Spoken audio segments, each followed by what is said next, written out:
Okay, good morning, everyone. Go ahead and call the meeting to order.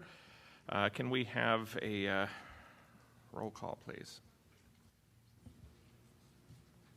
Oh, and just so you know, for folks, your microphone keeps shutting off for some reason, but it's the little guy's face with the word coming out of it. That's the only button. I don't know how else to describe it.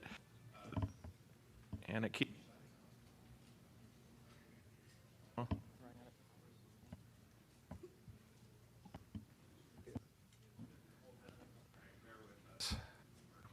Microphone work.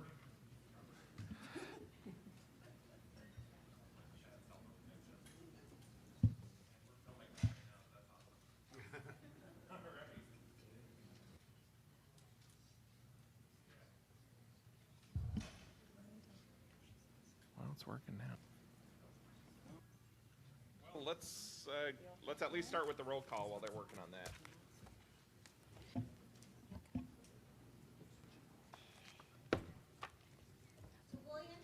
Here. Here. Clifford. Here. Dombrowski. Here. Darrow. Here. Heidelbach Terremoto.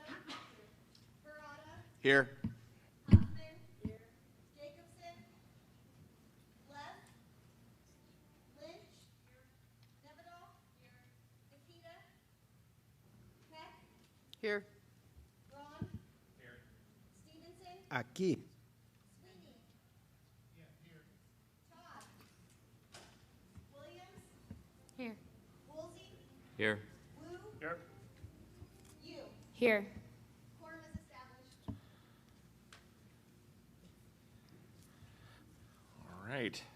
All right.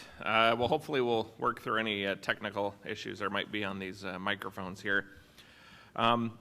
First on our agenda this morning is a review and approval of the May 17, 2018 Cannabis Advisory Committee minutes. There was a bit of a discussion last time and question about what the disposition was of one of the items and that the notes might actually be wrong. Melanie and staff had gone through the minutes and also previewed the tape. And it looks like all the minutes were correct. It was just the difference there happened to have to do with the number of votes that were needed given the lack of the number of members sitting here. And so since we had a reduced number of members, you needed a certain number of members to vote aye on an item, and it passes. And without that, even though it looked like a majority, it still doesn't pass. And so there was a bit of confusion and quite a bit of discussion on that issue, and I think the staff did a thorough job of reviewing that and confirming that those minutes were correct. So we're looking for a motion and a second, and any discussion you might have. Motion to approve. Second. All right, any discussion by folks? Seeing none, we will go to public comment. Speaker number one, we have some moderator here again to sort of explain the rules and help walk through the process. Good morning, everyone.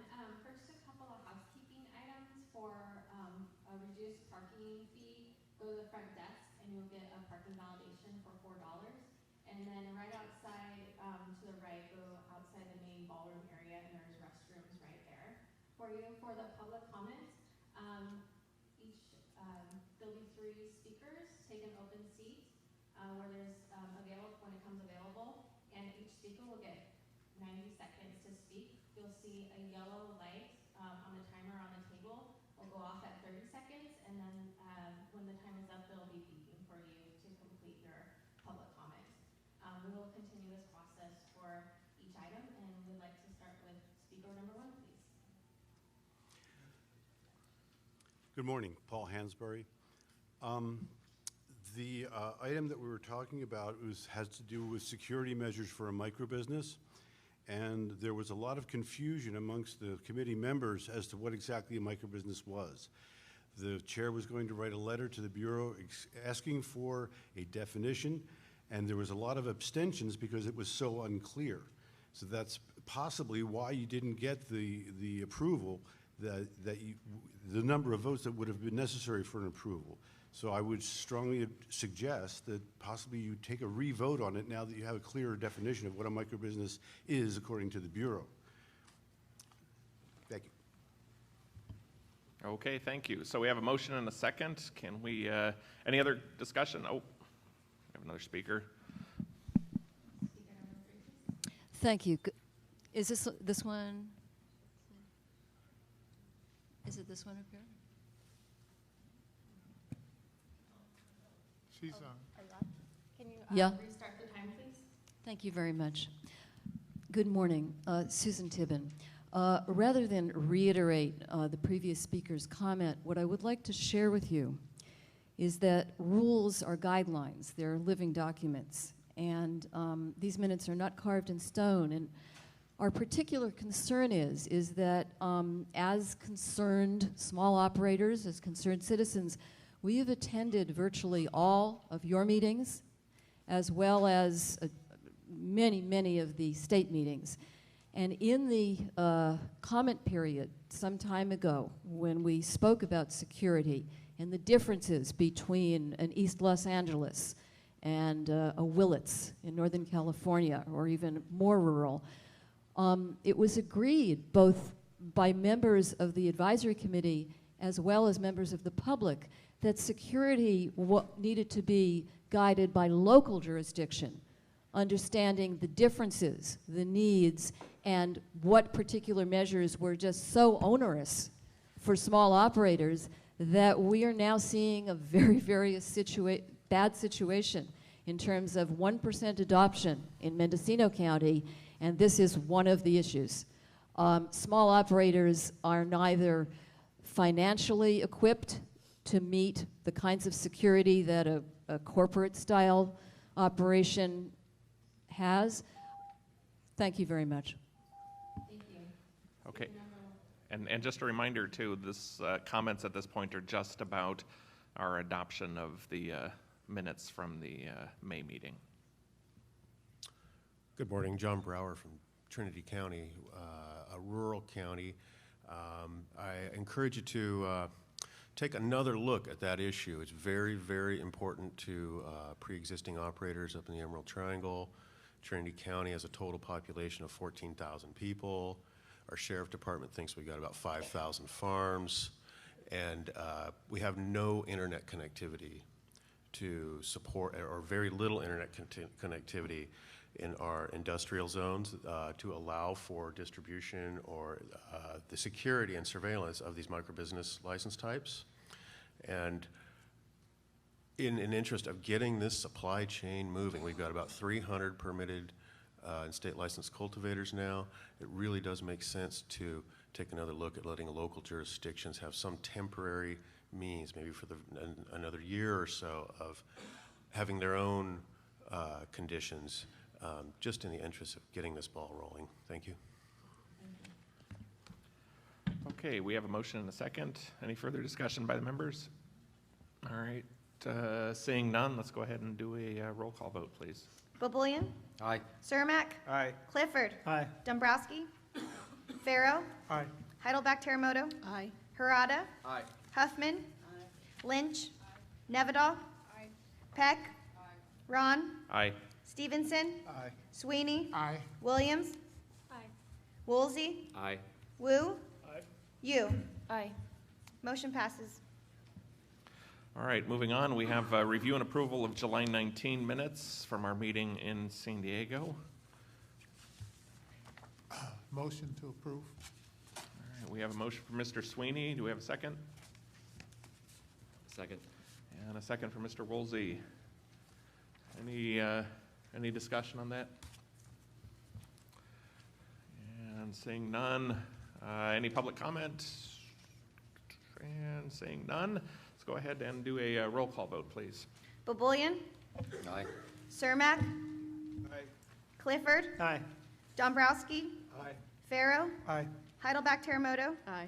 Harada, Huffman, Lynch, Nevedal, Nikita, Peck, Ron, Aye. Stevenson, Aye. Sweeney, Aye. Williams, Aye. Woolsey, Aye. Wu.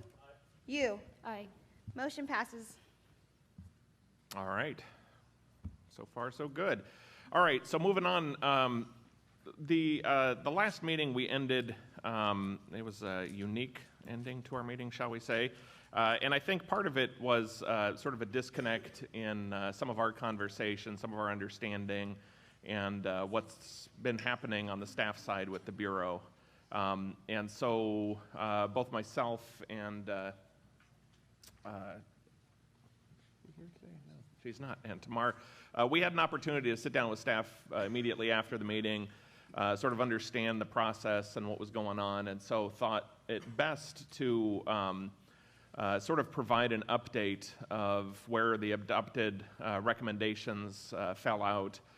So you, in your packets, received a nice matrix that I think staff had put together that helped to highlight each of the recommendations that were made by the subcommittees and then ultimately adopted, or those that were ultimately adopted by the full committee, and then sort of the disposition of those.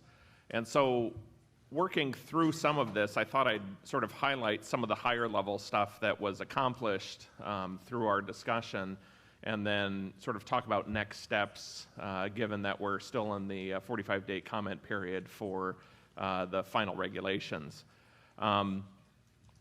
There were recommendations by the committee that included both excluding or including information, asking licensing authorities to reconsider certain issues, and then sort of more general comments on either cleanup or items of concern.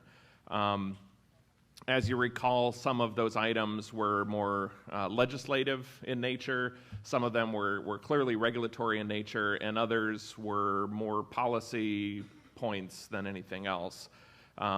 So I wanted to highlight some of the recommendations included in the readopted emergency and the current proposed regulations. And again, this is all in the packet that you've been provided.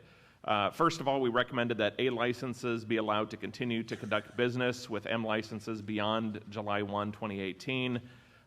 This was completed and adopted. The committee also expressed concerns about having to obtain a separate A or M designated license.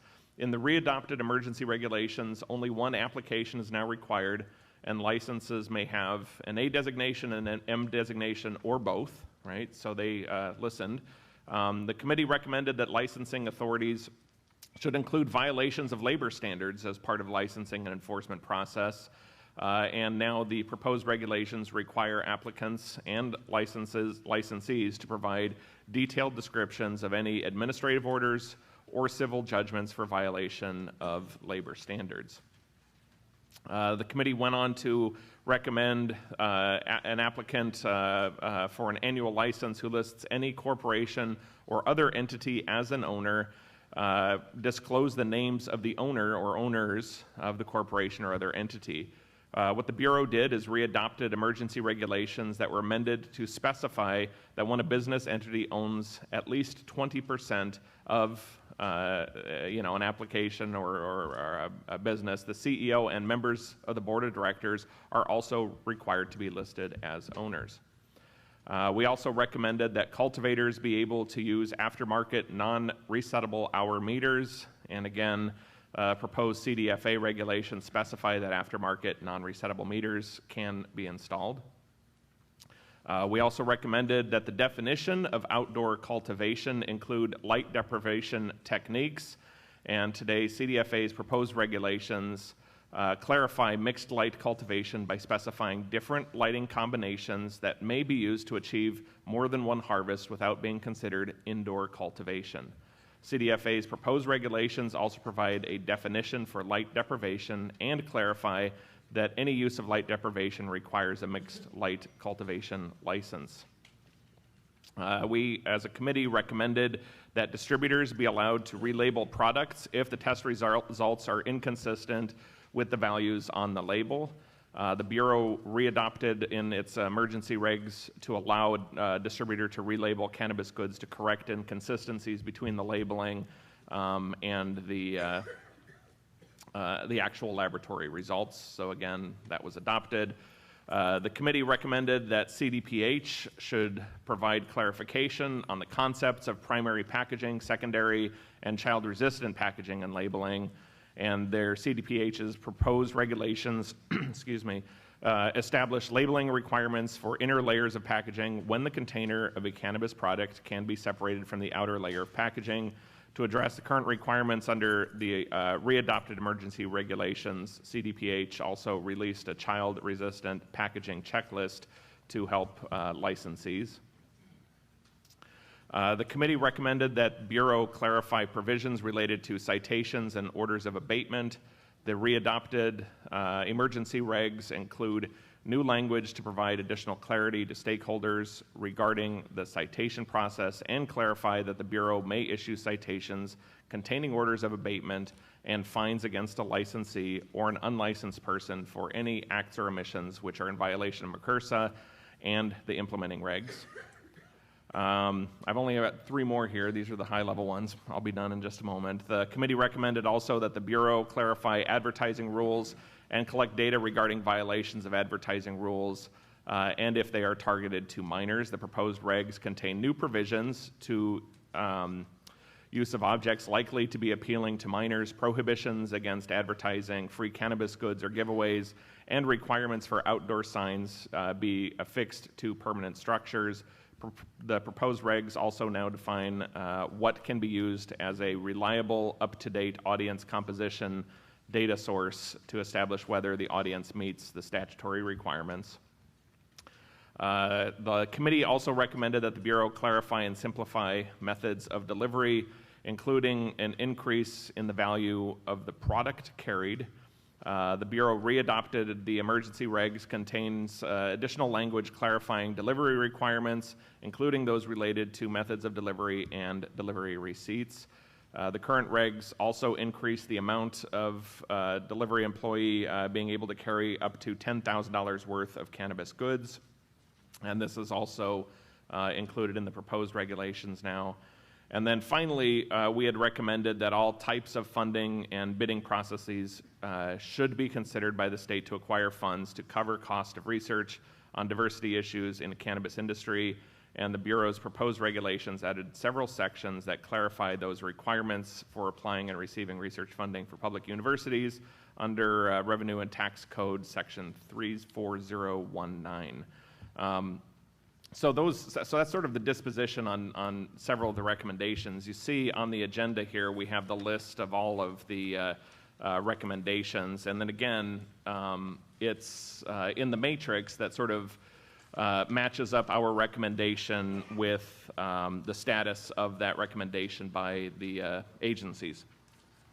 So at this point, there was some discussion last time.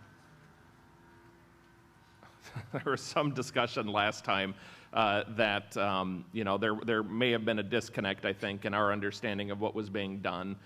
So we have 2 things on the agenda today. First is recognizing that the Bureau has and the staff and the associated agencies have done, I think, very challenging job to sort of take all of our recommendations outside of the normal regulatory process. We certainly weren't ignored. They spent quite a bit of time adopting what they could under current guidelines and those things that made sense, and immediately made those revisions. And then you'll see the status and disposition of those others. Now, it's not to say that our recommendations fell on deaf ears. They certainly didn't. And one of the disconnects, I think, in our conversation last time was whether the recommendations that we made were part of the full administrative record as part of the regulatory process and that 45-day comment period.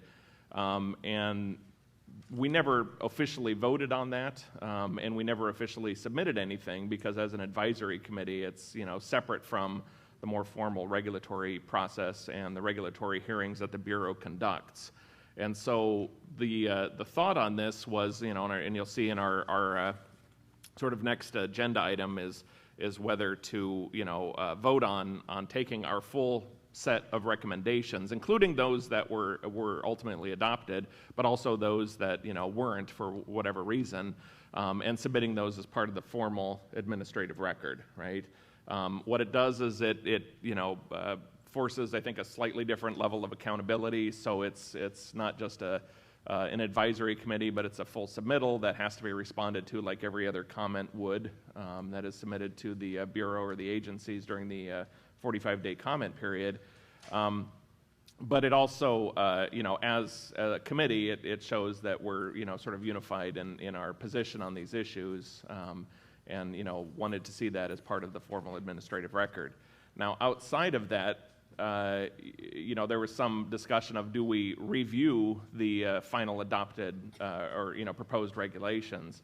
In discussing this with staff and others, again, working through this process, we've done that job already, right? So whether we need to rehash that here today, we decided that would be sort of an inefficient use of time because the subcommittees had days and days of hearings and meetings on this, and we've already put the time in on this. Now, it's not to say that individuals in both your capacity as, your representative of your organization or in your own capacity can't submit letters and comments. In fact, we'll be talking a little bit about that later today in some of our other agenda items, but certainly in my capacity in local government, we'll be submitting separate letters to the Bureau as well as part of the 45-day comment period. And so, you still have that opportunity, but as a full group, we've already done the full review of these regs, and we're just kind of deciding whether or not there's any further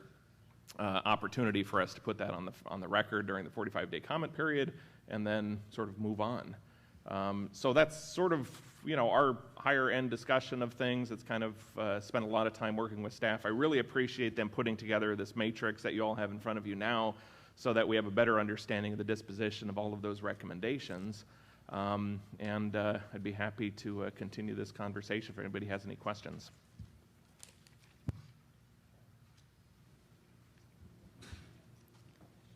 Mr. Chair, point of information. If needed, will we be able to modify or clarify any of these recommendations on the matrix?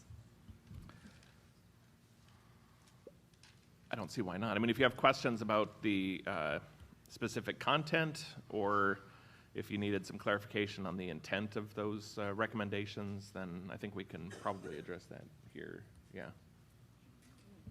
You're really talking about the status of them, and so you can certainly talk about what the status is and what you want to, in the next agenda item, if you want to move them forward. Diving deep as to every recommendation, though, that's not contemplated by the agenda, as that was done at the subcommittee meetings and then at the final advisory committee meeting, determining whether or not to adopt those recommendations. Just to clarify then, I think what you're telling us is if we have additional thoughts and other recommendations we'd like to make, we really should be saving as, our personal recommendation that we write in and submit, not to talk about that today here. Correct. Okay. Just also note that, a lot of things have changed over this year, and when we kind of originally drafted those original recommendations, that was, I'd say, very early in the year, and, having spent some time looking at different operations throughout the state, I personally have a lot of kind of modifications, so we would just draft that separately and put that all in. Yeah, and I think I understand where you're coming from, and I think that it is a bit of a moving target. I'd say a couple of things to that. One is, things have changed since the beginning, and we've all learned a lot more about the industry and some of the regulatory issues, and so. It'd behoove you to, submit your comments, trying to bring back, I mean, we did quite a substantial, effort pulling everybody together for all of those meetings and going through each one of those sections and having all the subcommittees. So, trying to do all of that again based on the update. I mean, we all have our we all brought our own voice to that table and our own specific issues or concerns. And so, again, highly recommend that everybody go back and as you're going through those regulations, provide an updated letter on your behalf or your agency's behalf, for the record before the end of the comment period for sure. But then also recognize too that, these are regulations and they are fluid. So what we're talking about here today and what the Bureau is contemplating as its, final regulations certainly is still up for discussion and may change, or, you know, we certainly expect it to over the next, you know, coming months and years. And so as we see these things play out and see how the process unfolds and its, you know, benefits or impacts, we certainly have an obligation to review that over time and you know, provide additional guidance and comment. Yes. And then just a question, point of clarification. I noticed that on the cultivation recommendations, recommendation number 2, clarity to the outdoor cultivation definition and the request that light deprivation be allowed in that licensing tier. In the notes, it says that the recommendation was amended from original statement to remove language regarding crop cycles. Did we do that as a CAC, or did that happen after? Both. Both, okay. And so that recommendation will go in as it currently reads, regardless of the prohibition that was determined. Okay, thank you. Yes, Ms. Huffman. I have a question about that process. I don't think I have as much sway as an individual than this group does collectively. And so I'm trying to understand, after all those hours and input, on what basis were some included and on what basis were others left out, and what's the disposition of that for this committee that's all volunteer but put in so much time. I mean, it sounds like you and staff have agreed that it's okay not to include some of these and that we should go back as individuals and write up our own report or our own changes, or... No, that's not what we're saying. What we're saying is we haven't agreed as anything between, you know, myself or staff. What we're saying is there were a number of recommendations that were adopted by the agencies, you know, based on our discussion, and there are a number of items that were not. And so the matrix that you're provided sort of gives you that disposition, and whether it fell under more of a legislative authority or, you know, it has a description of why the Bureau made a choice that it did. The next step that we have is we're not discounting all of the recommendations that weren't adopted by the agencies, right? What we're saying is collectively, the next agenda item is collectively, you know, as a committee, we want to submit all of those same recommendations back to the Bureau and have a higher level of accountability and discussion as to why certain recommendations that we made were not adopted.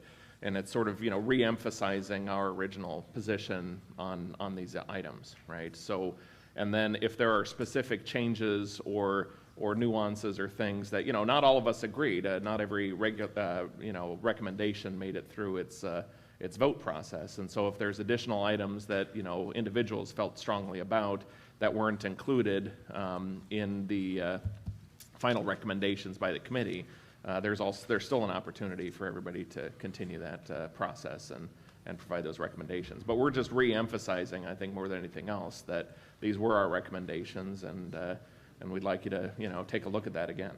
So will we know which ones were not adopted by the full committee? For example, just take the last one, cultivation recommendation, compassionate use program. Now, it just says not addressed. And yeah, so everything on this list were the recommendations that were adopted by the full committee. Okay. Yeah. But not necessarily included in the regulation. Correct.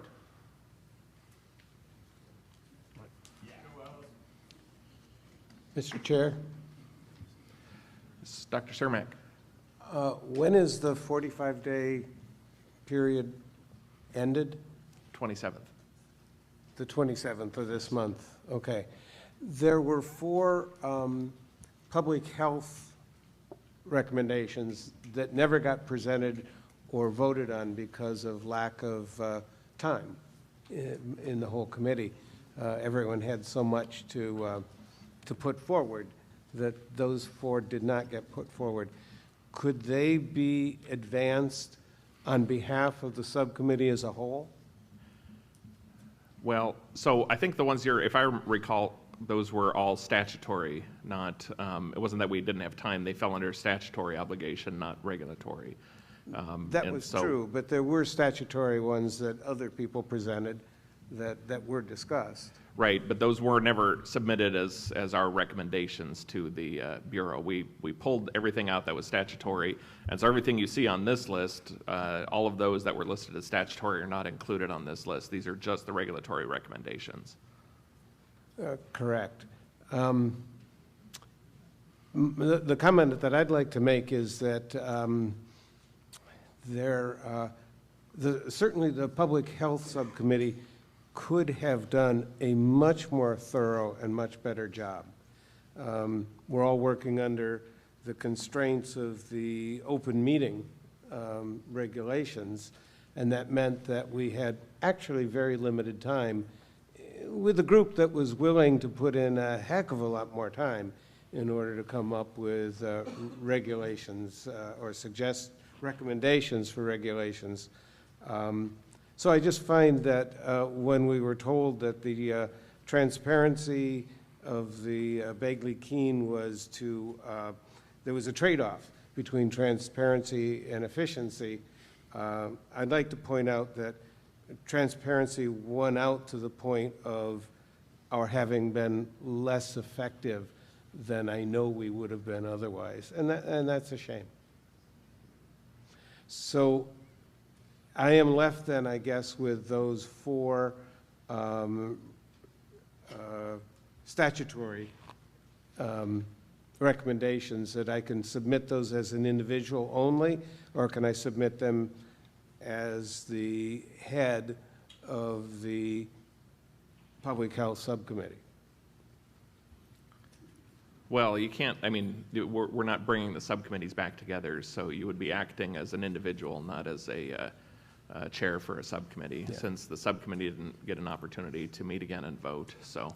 it would just And be that, as an again, I individual. think is really a shame that there's a subcommittee that's really willing to work at this, and there's not a structure that permits that.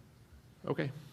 I think I have a motion, Mr. Chairman, but I don't know if the motion makes any difference, but I think I heard you say. Well, there's no motion on this. This was just item number 4 was just the report. No, So receive and I file. think I heard you say something, if you let me finish. I think I heard you say that this committee could submit. That's the next item. Oh. Yeah, so this is just the report, so we're just in discussion now, and it's just a receive and file kind of thing. Yeah. Well, the only thing I wanted to say is I appreciate the report.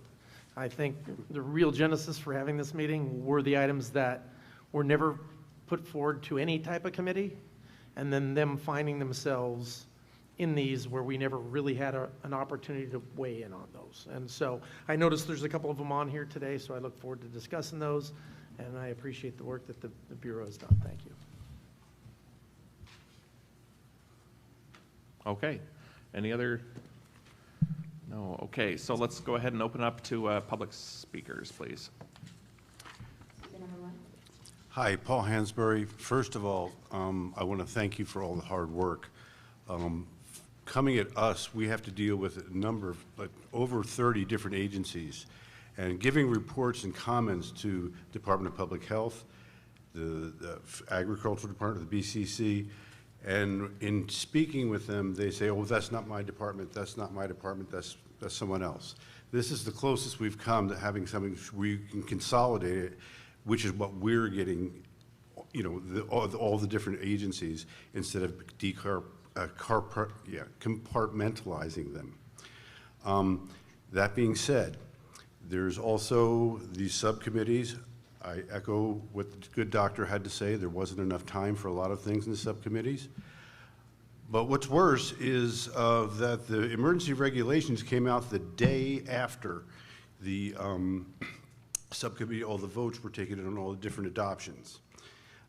Not the least of which, the one that's the most glaring to me, is that there was an amendment that about private residences, not being allowed to have an operation in a private residence. This was never brought up to this committee, to the advisory committee at all, and no one was able to weigh in on it. It happened the day after, and now we're only talking about things that were already proposed and approved, and this is getting swept under the carpet, or however you want to put it. So if we could do that, we'd appreciate it. How's it going? Joshua Jenkins, Loyal Penguin. Want to draw your attention to licensing application recommendation number 4. Specifically, the language that states that the licensing authority should evaluate the annual fees, especially fees. Now, it was actually specifically fees, and I don't know when that got to especially, but specifically fees paid by people with disabilities. It was worded, the military veterans were first in that, because there are, the status of this says that it is not a regulatory recommendation, but I disagree. There are statutory requirements since 1901 which require that veterans do not pay fees typically associated with the startup of a business in sales outside of alcohol. That applies here, and it is not a regulatory recommendation. It is a statutory requirement. So it is time that the Bureau of Cannabis Control stop ignoring Business and Professions Code Section 16102 and the plain language associated with that requires that the state comply with this, along with local and county jurisdictions. I've brought attention to this, and it continues that the BCC continues to stiff-arm the idea that giving veterans equity will not afford more opportunities in the community, which is sad because it'll create jobs and tax revenue. Thank you. Thank you. Speaker number 1. Mark Whitlow, LDT Labs. I just want to comment on the testing laboratory recommendation and the status from the BCC. They basically say, although there is no requirement for that testing results expire, conceptually, I want to disagree with that. Testing results don't have a time frame. They are only relevant the day they are tested. They are a point in time. They don't expire. They just exist. If you want to talk about expiration of a product, you really have to go through stability study. And it's not the testing results that expire. It's the product that expires. Thank you. Thank you. Speaker number 3. Good morning, committee members. Can you hear me? Thank you. So just 3 quick comments on the recommendations here, and thank you for compiling this very helpful report. I'm going to be sharing these in writing with the Bureau, and I want to pass them along in hopes committee members may also help support these concepts moving forward. First of all, regarding child-resistant packaging, there's been a change in the proposed regulations. I would hope moving forward that we consider moving that responsibility back to the manufacturers. It only makes sense that packaging and labeling and child-resistant packaging would happen all in the same place. It also sort of defeats the purpose of having child-resistant packaging if we leave it till the retail level. And so I'd like to recommend and support going back to the old model there. Regarding labeling as well, there may be some instances in which it would be more efficient to provide the original label or the first label on a product at the distributor level. This would be especially important in a situation where the test results are unknown yet. And so the manufacturer or the distributor could print the initial label. What we need to do there is have a distributor receive unlabeled cannabis goods and then apply those labels prior to the time that the quality assurance review takes place. And then finally, regarding compassion programs, we can incentivize retailers, medical cannabis retailers, by offering them the opportunity to deduct from their business tax returns, from their sales tax returns or their excise tax returns, the amount of tax paid in advance on cannabis donated for free. I realize that's a larger legislative fix, but it would be very helpful to achieve the goal of those programs. Thank you. Speaker number 1. Hi, my name's Joseph Aroni. I'm the founder and director of the Sweet Leaf Collective. We provide free cannabis to low-income, terminally ill Californians and have been doing so since 1996. We are a compassion program, and I just want to thank you all for addressing the issue of compassion, especially in the items today. A bunch of these items were voted on unanimously by the advisory committee, and as it says in the status, none of these were addressed in the proposed regulations. And this is very important. Lives are on the line. We are seeing our patients' health deteriorate, and we need to be able to provide free cannabis to these patients. Thank you. Thank you. That ends public comment. Is that it? Okay, thank you. Okay, so again, this is just to receive and file. Any more comments on this? Come on up.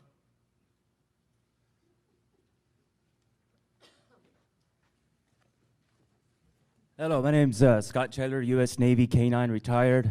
I've been with this organization, Wait for Warriors, now for about 2.5 years now. I was medically retired from the military for post-traumatic stress disorder, multiple other service-connected conditions. I spent 8 years overseas, deployed. I've been to the Persian Gulf. I've been to a lot of places. I was on 100 milligram fentanyl patches. I've been on 80 milligrams of benzos. I've been on all types of different types of SSRIs, all types of different fentanyl and all types of Percocets, all types of stuff. And this organization, Wait for Warriors, it's allowed me to be able to integrate back into society, and this cannabis plant is helped me get off opioids, and it saved my life, and it's helped so many other veterans, and we need this plant, and we need this for veterans to be able to survive. So if we could remove the greed and everything that's associated with this and actually just be able to have this plant and be able to, as a veteran, be able to have this plant help us and remove all of this tax and all of this stuff and have compassionate and have care for us, then thank you very much. Hello, my name is Neil. Hello, my name is Neil Yarbrough. I'm a Marine Corps veteran of 13 years. Went over to Iraq and came back with post-traumatic stress disorder. Stayed in my house for about 3 years. After working out into the civilian job, it didn't work very well. I was been on all kinds of medicine and all that. I finally found cannabis, and it's helped me to come here today to talk to every one of you. If these programs go away, I may go away. Why don't you think about that for a minute, please? Thank you. Speaker number 1. Hi, my name is Terry. I own and operate STC Alternative Healing. As a business owner, on a delivery service, having our physical address on the receipt can become dangerous. I am alone in my office quite often at night. Do I really want everybody to know exactly where I'm at? No. I'd prefer to have either just our license number or the area that you're in. Thank you. Thank you. Speaker number 2. Hi, my name is Sabrina Fendrick. I'm with Berkeley Patients Group, and I just had a couple quick comments. I wanted to second the comment earlier about child-resistant packaging being applied at the manufacturing level and not in the exit bags. That also defeats the purpose of child-resistant packaging, as most people throw away their exit bags immediately. I also wanted to touch on the selling of samples to dispensaries. Dispensaries business is based on the public's knowledge of the types of products they sell. And if the dispensaries are not able to sample products or potential products they're going to put on their shelf, then that will really affect the product type that they put on their shelf if they make a bad business decision. So that's something that's very important. Thank you. Thank you very much. My name is Troy Lawrence. I'm an owner of a business. I am jumping through all the hoops and coming to all the meetings to do as much as I can. I ask you to make these rules for the delivery much more simple, much more clear, much more transparent as well. A lot of my patients are suffering. Homebound patients like myself don't have access to cars, vehicles, and things like that, and delivery is important. One of the things that came to me on my way here was I thought about the depressed. What about them? They're forgotten. They're not going to go get their medicine. But the CVS and everybody else will deliver their medicine. Amazon will deliver everything. And these things need to be transparent, clear, and you're making small companies suffer because they're jumping through hoops and trying to get the finance and trying to get to the point of the regulation, but you're not making it clear. I ask that you make it clear and you make it transparent and you make it lenient as the point for the accessibility of the patients for delivery. As well, one thing I wanted to say, prohibition goes beyond the bounds of reason in that it attempts to control a man's appetite by legislation and makes a crime out of things that are not crimes. A prohibition law strikes a blow at the very principles upon which our government was founded. Abraham Lincoln. I hope y'all have a great day, and I hope y'all make delivery accessible and much more available to get done for y'all. Thank you. Just for public comment, if you could line up and take a seat when it comes available for each item, that'd be really appreciated. We'll go to speaker number 1, please. Yes, hello. My name's Adam Villarreal. I'm manufacturing manager for Dragon Corp. I'm also a U.S. Navy veteran. I wanted to second what Speaker 3 had said, and just as a point of reference, we regulate these things so stringently, specifically in regards to delivery. There are people out there that they just don't have access without help, you know, and like Speaker 3 had said, there's infrastructure right now to deliver all kinds of other medicines, including medicines like opioids, which are out there causing massive damage. Since 2000, over 300,000 deaths have been attributed to various types of opioids, and we're expecting another 500,000 more deaths over the next 5 years in relation to that. In no way are those drugs regulated as stringently as this plant, which has, as I could be wrong, as far as I know, 0% overdoses in its history. And I would ask that the committee please take that into consideration. Thank you. Thank you. Speaker number 2, please. Hi, my name is Hannah Nelson. I'm an attorney and a longtime cannabis policy wonk, especially in Mendocino County.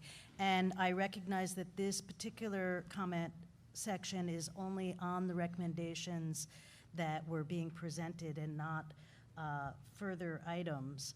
There are certainly a lot more items, and I think that procedurally, I'd like to just say that, as echoed by a few of the committee members, that the process of adopting comments to submit to the regulatory agencies that are dated in March when there have been so many changes, and not actually aligning the committee's schedule and response periods in a way that could have meaningful current input, given the number of changes, is extremely frustrating. And I hope that there's some way logistically, and I recognize how hard everybody works, and there's been a lot of work that's been done, and it seems that there could be a better way to integrate more current information. And there is another small window after the 45-day comment period ends, and I'm wondering if there's a way to integrate the subcommittee's further work into an additional round of comments in that limited time period. Thank you. Thank you. Speaker number 2, please. Hi, my name is Ellen Komp. I'm with California Normal, the National Organization for the Reform of Marijuana Laws. We're a membership organization founded in 1972 as consumer advocates. I'm looking through some of these recommendations, and it does disturb me that so many of the statuses are not addressed in the proposed regulations. In particular, the micro-business recommendations. I attended some of those meetings, and I was very hopeful that the micro-business license was going to enable smaller operators to become compliant in the regulated market, and instead a lot of them are still in the black market. So that I'd like to see addressed. Also, the dosage limits. I know many people testified at many hearings about the lack of ability for many medical patients to accept the dosage limits, and this again is not accept in the proposed regulations. And thirdly, the public health and youth recommendations, also not addressed. So I know that this isn't quite what we're talking about now, but I would like to see the committee put forward some recommendations to the BCC as the committee, not just as individuals, in order to see some of these things actually addressed. I don't know why they weren't. Thanks. Thank you. Before we move to speaker number 1, I would like to clarify that we're taking any comment on the chair's report, including the recommendations that they did an overview on. We will be taking public comment on all agenda items, but right now it's for the chair's report that does include the recommendations. Speaker number 1, please. Thank you. Max Mikolos with K Street Consulting on behalf of two clients. The first one, the California Cannabis Delivery Alliance. We appreciate that many of the recommendations suggested by the committee for retailer number one were adopted by the Bureau of Cannabis Control. We would ask that the committee have further discussion in the next agenda item on the items that were not addressed, as in the flexibility regarding vehicles, vehicle weight, two-wheel delivery, and the delivery request receipts having the address on them as opposed to having a license number. There's no statutory requirement for an address. That is on the transportation requirements, not on the delivery requirements. Additionally, having spoken with Flocona, another client, about cultivators recommendation number 2, we are concerned that that while this was addressed in the proposed regulations, it was addressed in perhaps the opposite direction as requested, because it instead goes and says in cultivators recommendation number 2 that all light deprivation facilities must be mixed light, even if there is no supplemental lighting. I believe the intent on that and the request there was that if there is no supplemental lighting and there is light depth, that be allowed under outdoor licensing. And so we appreciate that it's been addressed, but we believe it was addressed in the opposite direction. We'd like to reopen that as well. Thank you. Thank you. Speaker number 2, please. Hello, my name is Pearl Martin, and I work at a local dispensary here in Sacramento. I would also like to echo the statements made earlier, even though I don't see that it was put into the matrix here, but the samples as being a necessary part of helping patients become educated and know about their products is absolutely something that needs to be addressed. I would also like to echo the statements made on the Compassion Program. This is something that looks like was not adopted, but anything collectively that you can do to, again, place more emphasis on this. We need some sort of a resolution. I think that removing the requirement for a state card would take away a lot of the issue. It's very cost prohibitive to patients, the very patients we're trying to support. It also creates unnecessary barriers to access cannabis safely. And then the last item, I would also like to echo the statements made earlier about the bags. Products should be arriving at the retail facility packaged legally, tested, and ready to go. It should not fall on the retailers to then additionally place it into child-resistant bags. It should come to the facility ready to go. I think this is the safest way. Thank you. Thank you. Speaker number 3, please. Thank you. Susan Tibbin.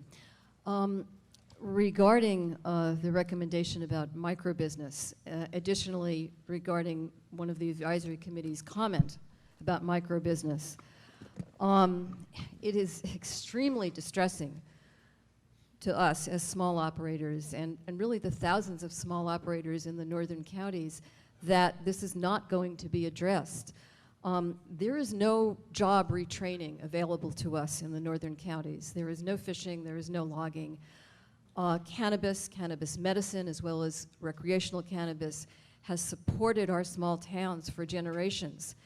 And people are being forced into the black market. This is extremely important, and I hope there will be some mechanism, other than individual comments, to address this. We are living with a disaster right now in the northern counties because micro business is not small, it's not micro. We need home business. Thank you.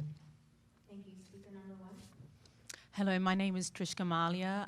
I'm from Infusion Factory. We're a type N manufacturer. I wanted to reiterate about child-resistant packaging. We feel very, very strongly that with regards to edibles, they should be in lifetime child-resistant packaging and not just reliant upon the retailer to put it in exit packaging. And that's my comment today. Thank you. Thank you. Speaker number 2. John Brower from Trinity County, and I also encourage the committee to reopen, especially this cultivation section, the definition of outdoor. I believe that the matrix completely misses the mark. All the discussion was surrounding including light dep as an outdoor cultivation type, not mixed light. I mean, it's very simple. There is no artificial light in the light dep definition, and I think the matrix missed the mark on this, and we need to open it back up. Thank you. Thank you. Speaker number 3, please. Good afternoon, Rich Miller. I want to thank you for all your hard work in moving this forward.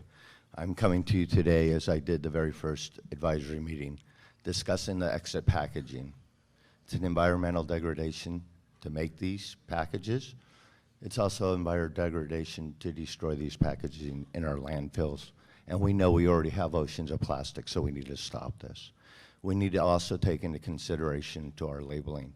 And everything tested 0.50 and above would have pharmacological effects and it should be labeled. I think that labeling should also be done at the manufacturing to make sure everybody has the same labeling guidelines and make sure everything is put in place. The definite packaging should be done by the manufacturers, and we must eliminate these exit bags. If we have eliminated them to this point, and I understand they're coming back, but we must think of our environment and remove these exit bags. Thank you for your time. Thank you. Speaker number 3. Hi, my name is Matthew Pasquale. I'm with Conjugoo and Madrone. Samples should be allowed for this new market because products have changed.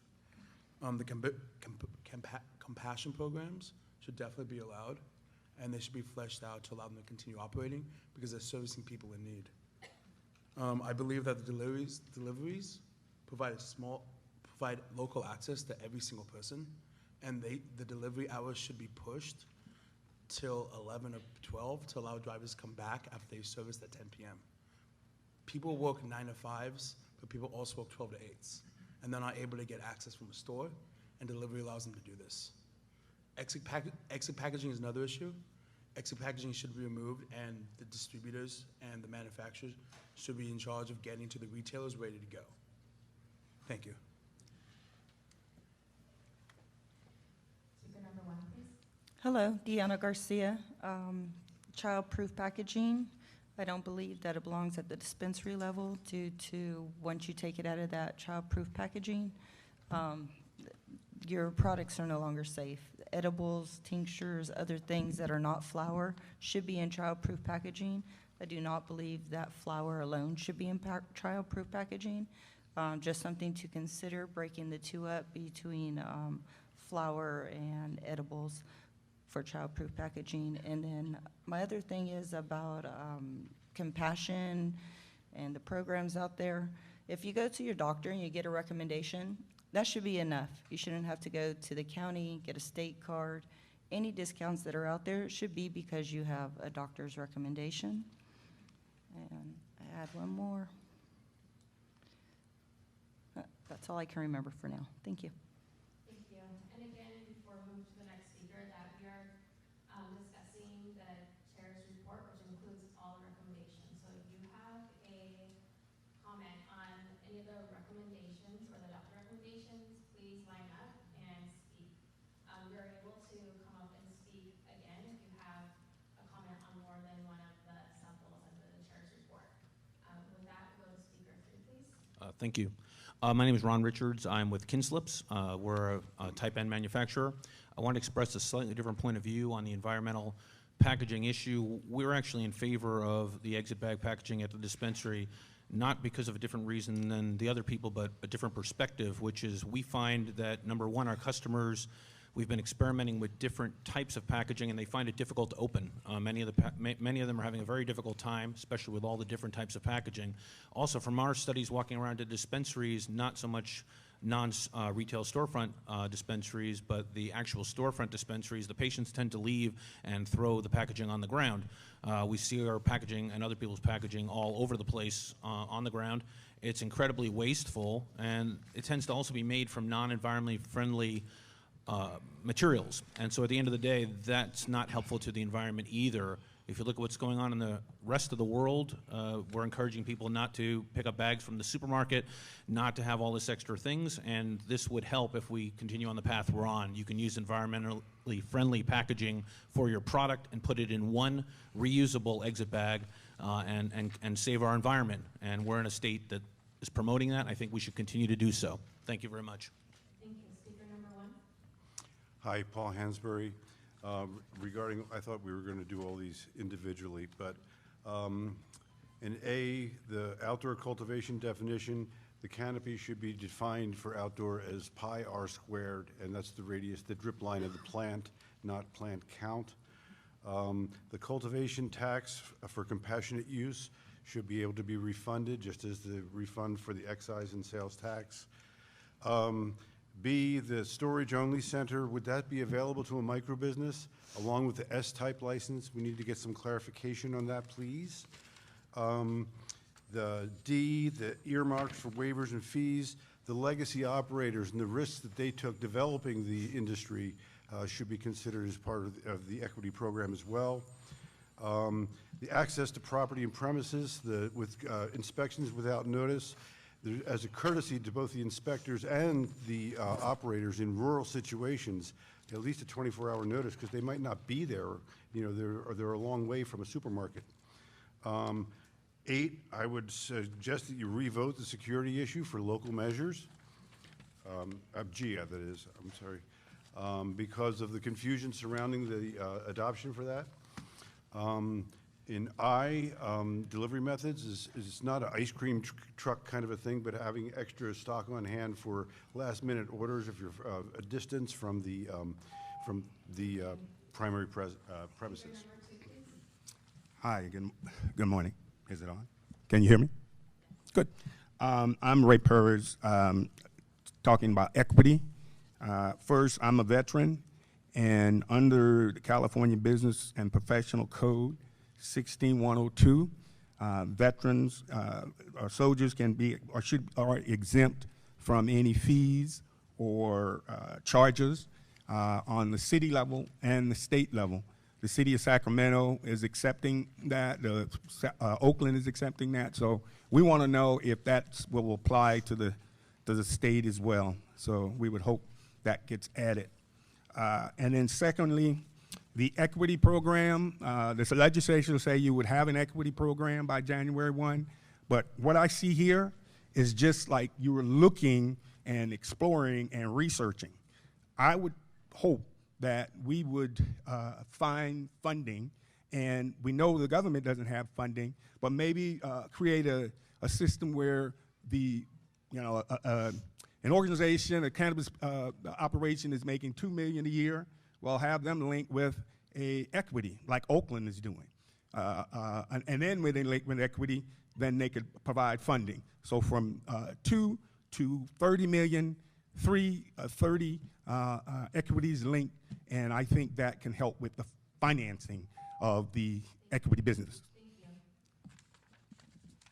Hello again, Susan. Just real briefly, let me remind you, we're in public comment right now on the president's report, the status of the recommendations.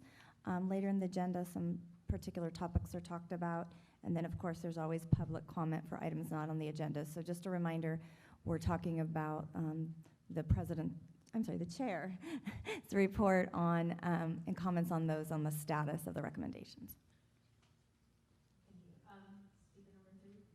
Thank you, Susan Tibbin again. Just to cast a little bit more light on some of the previous speakers, because it is so important, please be aware that the horticultural definition of canopy is the drip line of the mature plant. And as it stands now, looking at plant count, very, very punitive, particularly for the smaller operator who may be growing strains which are desirable medicinally but not as lucrative, perhaps recreationally. So please look into that. In terms of equity, please be aware and please remember that at our initial meetings together, legacy farmers who have endured generations of extremely punitive and frightening situations, legacy farmers, it was our understanding, were to have been included and worthy of equity. There is no path for us right now, and many of us are looking at our children and in some cases grandchildren being forced into the black market, or we don't know what. So please re-examine that, and we're very distressed that this is not being included, as it certainly was included initially, and it gave us a lot of hope. Thank you. Hello, my name is Nydia Holmes, and I am a U.S. Army veteran. I was raped in the military by my team leader. He beat me with a clock radio. So I have a post-traumatic stress considered MST. Having the annual fees on veterans, I think that personally I have paid enough. I'll never be able to work in the public sector again. It took me 3 hours of preparation just to come here. I'm considered a shut-in veteran. I don't leave my home. And these annual fees are just another worry that I have in life. And I want the committee to consider that there's 8% of me in the state of California that are dealing with assault and rape and having to have some type of normalcy after rape. There's nothing like being in public and wetting yourself because you feel threatened by the smell of your attacker. And so I really want, I'm asking for compassion in this consideration and not so much a business-minded looking at it. Also with the sampling allows me to speak with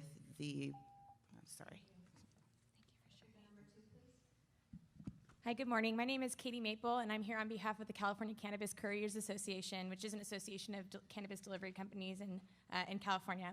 I wanted to address the methods of delivery. I did see on the recommendation report that there were several things that were not addressed in the current proposed recommendations, but were recommended by this committee. 2 specific items. One is hours of operation. I think Matt already addressed this, but I wanted to touch on this as well. There are many, many people in the state of California that don't work 9-to-5 schedules.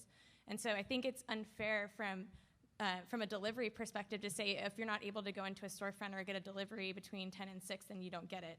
And so, I think that we should look into alternatives, especially with delivery. You don't have a storefront, you don't have foot traffic that's going in and out. It's a very discrete transaction. I don't see that there's any reason why that can't happen, later in the evening if that's what the person needs. And then the other one that was also addressed already is the address on the delivery receipt. It's very unsafe. There are businesses that have been robbed, and there are, single woman business owned where they, fear being at their address. And so I just hope that you'll consider those. Thank you. Hi, I'm Joe Lindsay, the Turning Point team. In 2016, 2017, I worked for Elemental Wellness in San Jose, one of the largest dispensaries down there, and was able to get the first legal licensed delivery service started for Elemental at that time. I'm concerned about the raise in the amount of product that can be in any delivery vehicle at any one time to $10,000, especially when you consider that many of the municipalities still have a limit of $3,500, which I found to be quite reasonable in actual practice. And my concern about raising it to the $10,000 value increases the target on both the delivery drivers as well as the delivery vehicle itself. And of course, that could mean $10,000 worth of product or $10,000 worth of cash in that delivery vehicle at any one time. So I really would like the committee at least to reconsider that.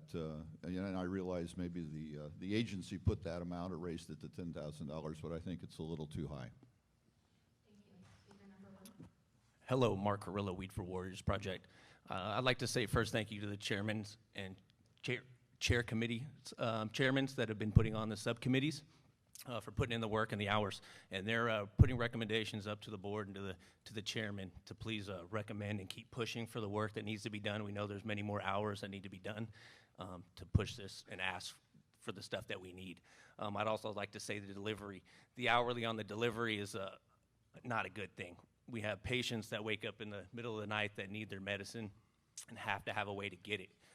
We also like to say thank you for pushing the statewide delivery. We need to get medicine to patients all over the state. So thank you very much.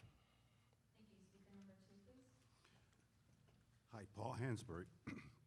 On item number G for microbusinesses and the different tiers, license tiers, incentives for compassionate use, with regards to the fees, and especially the renewal fees, if there's no change in any of the circumstances surrounding it from the initial application, Why is the renewal fee the same as the original application fee, the annual fee? There's nothing to, if nothing has changed. If something has changed, then you put in a modification. But at least a 50% reduction, if there has been no change, should be a box you should check, no change from last year. Why couldn't you do that? Why, I mean, what's the rationale for having the renewal fees the same as the original annual fee? Thank you. Thank you. Are there any more comments on the chair's report, including all the, on the status of the adopted recommendations? All right. All right, thank you. Okay, so I'm going to let Ms. Huffman open this one up because I think you were going where we needed to. So the next item that we have on our agenda is item number 5, discussion of possible action regarding submission of advisory committee's adopted recommendations as public comment on proposed regulation in the Bureau of Cannabis Control during the current open public comment period. Ms. Huffman. Mr. Chairman, I would like to move that all of the committee's recommendations be submitted on behalf of the committee and get into the official record for consideration by the Bureau. If I get a second, I'd like to speak to why if I need to. Just a point of clarification on your motion. Would that be to just the Bureau or all 3 of the licensing authorities? Well, I'm glad you brought that up because I have a motion later about the way we're doing business that I told the chairman I'd like, if I'm around at 3, if not before, I'm going to ask for a special privilege. I think all of the recommendations that's come from all the bureaus should be considered as official. I think the committee, all volunteers, we put in a lot of time. Many of the committee members have not missed a meeting. They've heard the testimony. We are put forth as an entity to buffer the bureaucracy. And if our recommendations are not going to be taken serious or just discounted, then we have to question what we are as a committee and the effectiveness of the committee. So I'm not criticizing the Bureau. I'm simply saying that I think our recommendations are solid. We took the input, and I think they should be considered as a serious document of the whole committee and not as individuals. I'd like to second that motion. I already did. Oh, you already did? All right, I can speak to the motion then.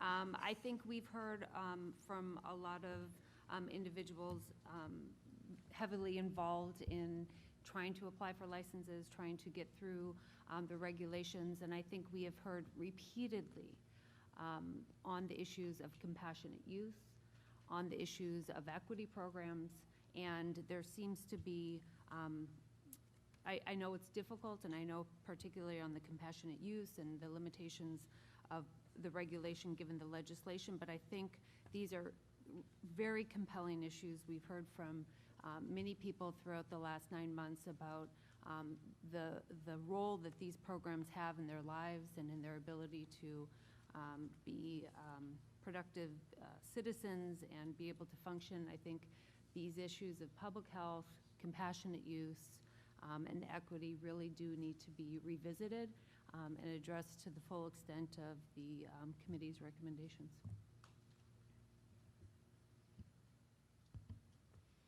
Okay, any others? Ms. Nevedal? Just a point of clarification, excuse me, sorry, Dr. Shermack. These recommendations would go to all agencies, correct? I didn't quite hear the response to Yes. that. Okay, thank you. Dr. Cermak? I just need some clarification on this motion. When you say all the recommendations of the subcommittees, do you mean even those that were never presented directly to the board?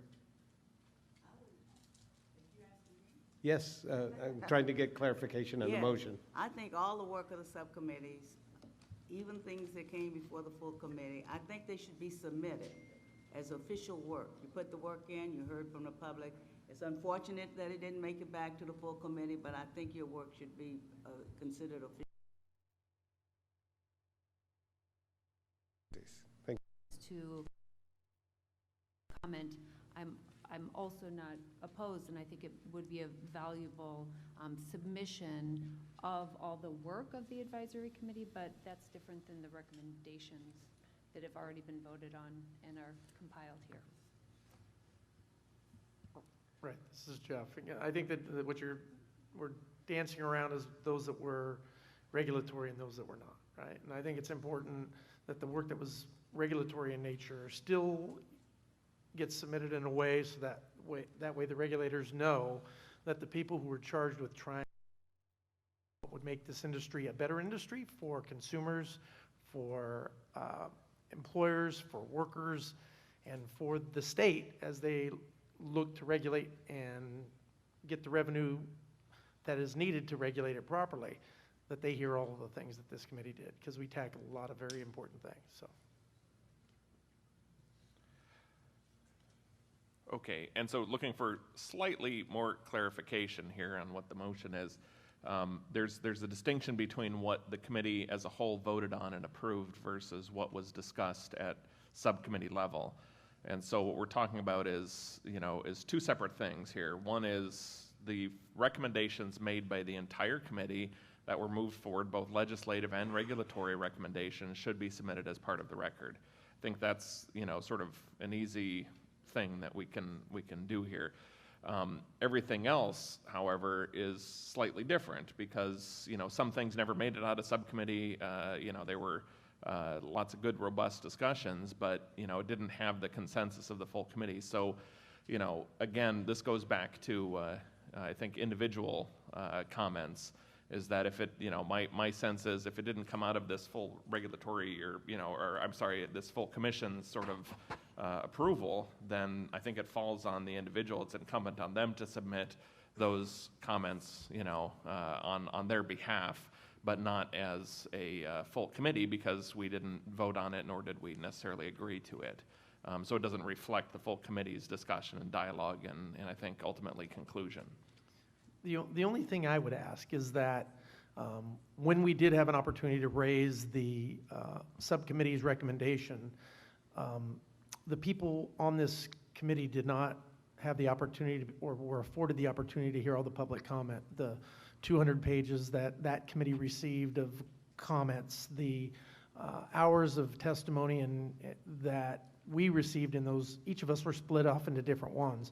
So what I think would be a good solution is that if it wasn't adopted by the full committee, but was recommended by the subcommittee unanimously or by majority, that be included as well, as that though the full committee did not necessarily adopt it, the subcommittee made a recommendation. That would be helpful, I think, as people go back and review the record. And then that would give those decision makers the opportunity to say, oh, well, if the subcommittee recommended this, maybe we should go back and see why they chose to do that based upon the long testimony that none of us had available to us when we only had our own committee's testimony.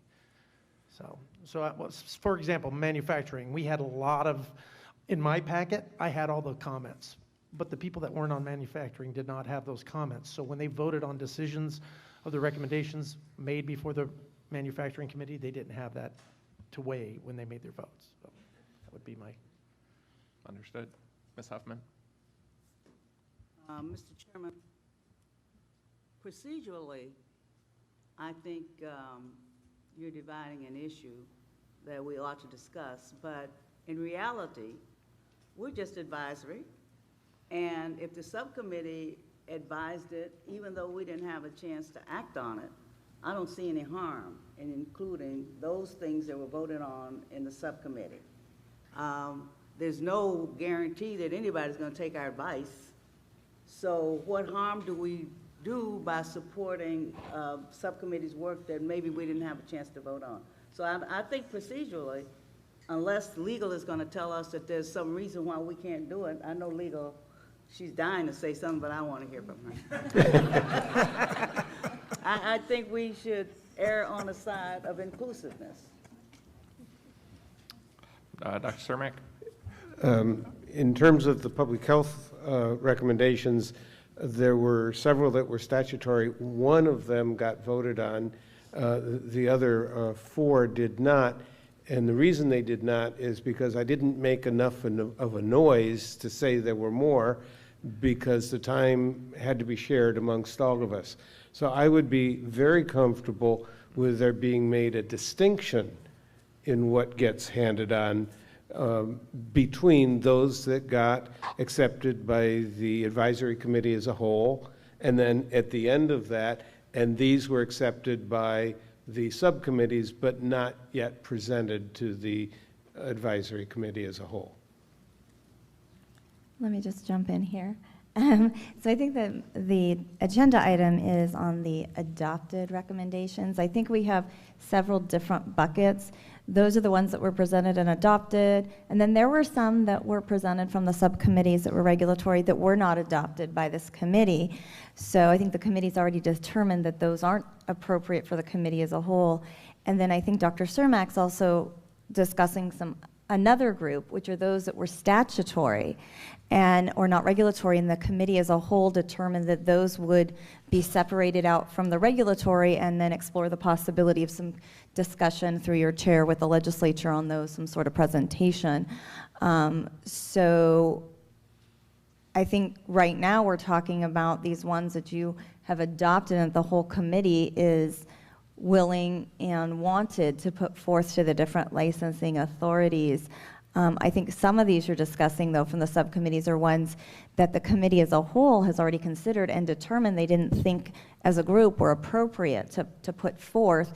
And I think the calendar item really focuses on those that are adopted, because that is the will of the committee when it speaks as a whole, as you've defined your positions. I got a couple comments on this one. I think we're talking about three different things. One, we've got the subcommittees and a complete list of all the recommendations that came out of the subcommittees. Of those recommendations, because of time constraints, certain recommendations were put to the side because they were statutory, and we figured the time's better spent on the stuff that can't be influenced as opposed to the stuff that's statutory. So I think what Dr. Cermak is talking to is certain recommendations that came out of his subcommittee were never available for discussion by the larger committee because they were statutory in nature. So we shifted our focus and the available time to the ones that we could influence. I mean, ultimately, if we're an advisory committee and we've got a complete list of all recommendations that came out of the subcommittees, ultimately we ended up discussing a lot of those and then approving some, and then some of them were voted down. I don't think it hurts to also provide the full list of all the recommendations that came out of the subcommittees, the discussions around those recommendations, because ultimately it doesn't hurt. It doesn't take away from any of the other recommendations that were adopted by the full committee.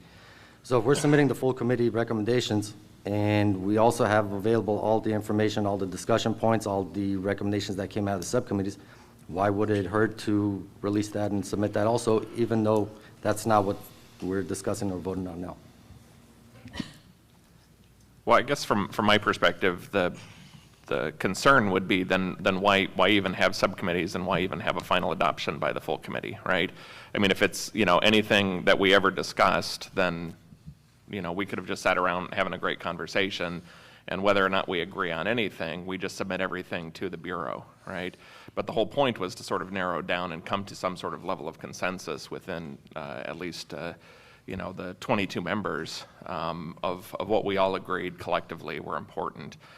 We recognize the distinction between those that have regulatory ties and those that are legislative and aren't necessarily part of this larger discussion. And we sort of isolated those two. But the agenda item in front of us now is, and what we discussed last time was, we came to consensus on a number of items that were recommendations that came out of not just the subcommittees, but the full, adopted by the committee, and whether or not to place that on the administrative record. Again, look, the folks who are the decision makers are right here. They're aware of all of this. They're aware of the interest and the emphasis by the various members. And so whether it comes from a full committee or whether it comes from an individual on the committee, it's still part of the record. So my attempt here to sort of make sure that what the work that we did and the hours that we put in were collectively, assimilated into the administrative record as part of this process, was to take those items that we all agreed on and move those forward during the 45-day comment period. And then, like I said earlier, is that any other items that came up during discussion, they don't carry the full imprimatur of the entire committee.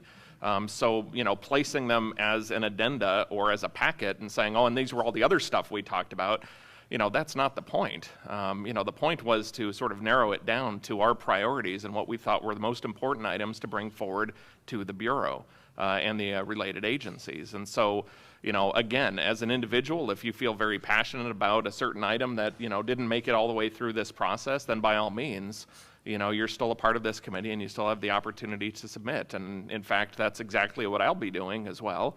And we already have done. So, it takes a little bit of extra effort, but, that's part of our collective responsibility as being part of this committee. So, again, I would hope that the motion is focused on those items that, we collectively agree upon. Yes, ma'am.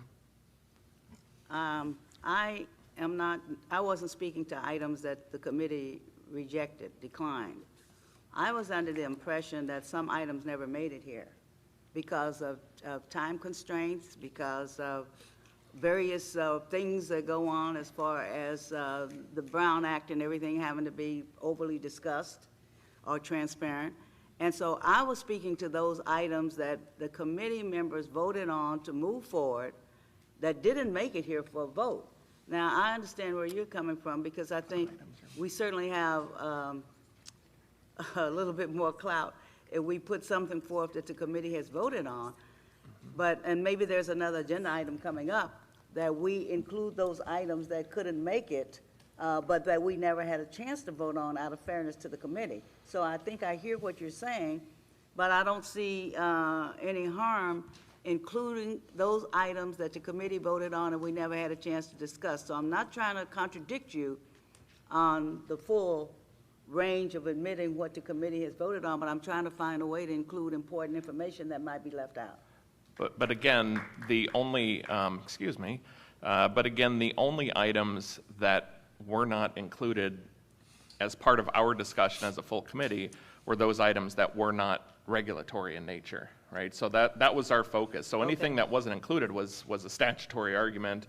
And so given the amount of time that we had, those items were sort of, pushed to the side, saying that's up to the legislature to address those items, not, a regulatory item. I don't think that's what I understood. So either I misunderstood. Yeah, so there were no items that were regulatory in nature that did not make it to the full committee's, discussion. And let me just clarify. There were items, the statutory one about the That's what I'm saying. It was statutory. It was not regulatory. The compassionate use one did make it to the full committee. It was deemed statutory, and yet the full committee accepted it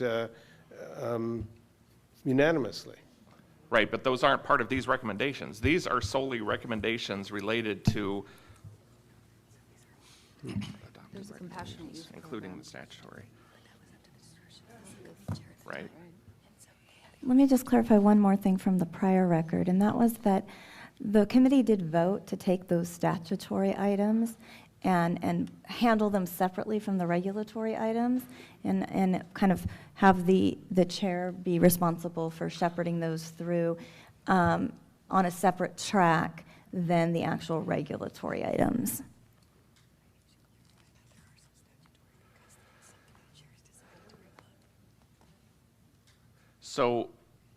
So again, we're trying to affect those things right now that we have the most influence over in this process, and it happens to be the regulatory items. Recognize that there's an overlap between those and the statutory. Some of the statutory made it forward because we frankly had enough time. Others didn't because we didn't have enough time. It's not that those items are being forgotten. We still have an opportunity to provide, and again, not to the Bureau, but to the legislature, those items that are statutory in nature. And the piece that we're forgetting about is that we've already voted on the statutory items, and collectively all of those items that are statutory in nature shall be submitted to the legislature as part of our recommendations, right? And so that's a letter that myself and the co-chair are crafting. Those are all going forward. We've already voted on those, so those are already moving forward. The Bureau already has a copy of all of those. And so, you know, it's not like the Bureau or any of the related agencies aren't aware of this. They already are.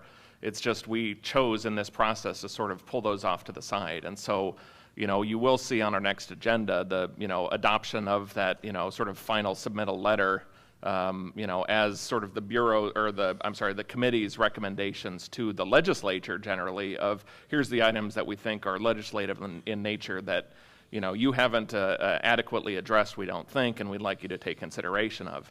And so that's still an outstanding item. We've already voted on it, you know, to craft that, and we will be bringing that back to a committee. Okay, but our focus here Mr. again Chairman. is just, you know, we just kind of want to move this forward, and we recognize that there's an intermix between regulatory and statutory, but statutory is sort of pushed off to the side. We'd like to handle that separately, but make sure today that those regulatory items, and Dr. Cermak, I understand exactly what you're saying, all of those recommendations are those statutory recommendations are part of that letter that's moving forward. So we assumed that anything the subcommittee you know, had collectively agreed on with regard to statutory will be included in that discussion. Nothing is being excluded in that letter to the leadership of our legislature. Then, Mr. Chairman, if that is the case, the doctor assures me that all his items were statutory, and no one has items that didn't quite make it to this committee because of time and other factors, then I will, what will I do? I will restate my motion to exclude all the committee works and to just put forth items that were voted on by this committee as was the prior decision. And the seconders, there was 2 seconders, they have to agree. Just Yeah. for clarification, Yes. Ms. Huffman, that was that all of the adopted recommendations be submitted and that they be submitted to all 3 of the licensing authorities? Yes. Okay, thank you. Seconders accept. All right, any further discussion on that? Can we move the previous question? Can we move it? Well, we have to open it up for public comment. Well, I mean, But when- yes. Yeah, okay. So, we're opening public comment. Public comment should be on the motion to submit the adopted recommendation as public comment to all 3 licensing authorities. Just to be clear, the adopted recommendation, not the full Bureau's proposed regulation. So with that, we'll start with speaker number 1, please. Hi, Paul Hansberry. We're talking about regulatory and statute. There is a third little bucket that we need to look at, which is the interpretation of these regulations, so not the least of which is the micro business, which leads us to the security measures that was voted, approved, but didn't get enough votes because there were so many abstentions, because there was so much confusion about what a micro business is and what the interpretation of a micro business was. Saying that it was micro didn't mean it was small. Saying that the cultivation was designated to 10,000 square feet or less than 10,000 square feet didn't mean it was small, but manufacturing, retail, and distribution could be unlimited. I think that the security measures that, because of the confusion, should be revoted. Excuse me, just a point of clarification. Right now, the motion pending in the discussion is whether or not the adopted recommendations of the advisory committee should be submitted during the public comment period. There's time later on in the agenda for items not on the agenda, but right now, that's the motion that's pending. I understand. So what I'm talking about is one that was voted down but due to confusion and possibly revoting that. And also, the private residence was never even available to the advisory committee because it was adopted after the last meeting. Thank you. Thank you. Speaker number 2. I have no question on that, but I have a question on something else. So I just sat here. Oh. Okay, we're not taking questions. It's for public comment. Yeah. Okay, so do you have a public comment that you Not on this resolution, but I got a public comment on another item. Are we going to be able to make public comments on all of the items? Yes, but we would appreciate it if you were only coming up to speak on the current motion, which is to adopt the recommendations as public comment to the 3 licensing authorities. Thank you. Speaker number 3, please. All right. You had brought up that you're going to write a recommendation letter for the compassionate programs and submit that, if I heard that correctly? I'm sorry, we're taking public comment, and no question. If you can form your questions as a statement or a comment, that's what we are. Okay, very well. You're going to submit a letter to the state. I just want to make sure that everyone there should be public comment as far as according to that letter before you submit it to the state, so we know the content of that letter. I'm sorry, Is that a fair statement? We're only taking public comment on the motion, which All is right, I guess my comment doesn't matter. All right, thank you. public, speaker number 1, please. Richard Miller, yeah, it was the will of the people with Prop 64 passed that this advisory board was put in place. I think it's important to realize at that time we did not realize that we were going to have 3 different separate agencies regulating everything. So I think that it is imperative that this advisory board and its comments should be reflected of the will of the people, and that it should be submitted to all agencies involved. Once again, thank you for your time. Thank you. I think that's the close of public comment. Okay, so we have a motion by Ms. Huffman and a second by Mr. Sweeney. Let's go ahead and take a Can vote. we have one additional or some additional comment from the committee? Absolutely. Okay, and I'm just trying to get some clarification here that one of the recommendations of the Public Health Subcommittee was regarding the compassionate medical cannabis, with all regulatory agencies should create a special state and local licensing processes for providing free cannabis, free medical cannabis. Now, it was commented on at the final column saying, not addressed in current emergency or proposed regulations. Is that because it was statutory? No, there's a variety of reasons why, depending on the category, something wasn't addressed.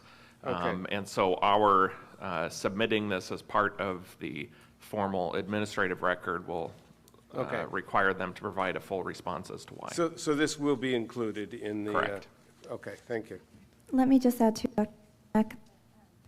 All 3 of the licensing authorities, as part of the proposed regulations and previously as part of the emergency regulations, have a document called the Initial Statement of Reasons. And there's also a finding of emergency for the emergency package, and it explains what was adopted and why. So in some instances, that could potentially answer your questions. But once something comes in through the public comment period, we will specifically respond to that as part of the process for the proposed regulations. Okay, any others? All right, seeing none, can we have a vote, please? Babulian. Aye. Cermak. Aye. Clifford. Aye. Dombrowski. Aye. Farrow. Aye. Heidelbach Terremoto. Aye. Harada. Huffman. Lynch. Nevedal. Peck. Ron. Aye. Stevenson. Aye. Sweeney. Aye. Williams. Aye. Woolsey. Aye. Wu. You. Aye. Motion passes. Okay, thank you. So that passes. I will work with staff to make sure that the packet moves forward and is submitted as part of the recommendations by the committee. So thank you all so much for your indulgence on that one. Moving on, item number 6 is... Mr. Chairman? Yes, ma'am. Point of special personal privilege. Can I ask you about the orders of the day, what time we might finish? Well, I couldn't. I'm a gambling man, reason. so I would say 4 o'clock, but that depends on you all out there, too. So I couldn't tell you. Well, I am asking because I have an item that either goes on a future agenda item or some other place, but unfortunately, I have to leave at 3 o'clock. And All so right. I'm asking for a special privilege. I don't know if the lawyer is going to allow me to do it, but I'd like to have a future agenda item adopted. Well, let's go ahead, Ms. Huffman, let's go ahead and tackle item number 6 first, pertaining to delivery, and then we will address that right afterwards. And if we're running too close to 3 o'clock, then we'll make Thank sure you. we Thank you. break for that. All right. Chairman, I have a question. Yes, sir. We're going to break for lunch at 12, and the next topic is delivery, and delivery is going to be one that's probably going to have a pretty long discussion on it. Considering that item number 8, discussion of possible action on the advisory committee's annual report, will probably not take as long. Would it be okay if we swap out number 6 and number 8, do 8 lunch, and then have longer time to discuss delivery? Yeah, absolutely. Thank you.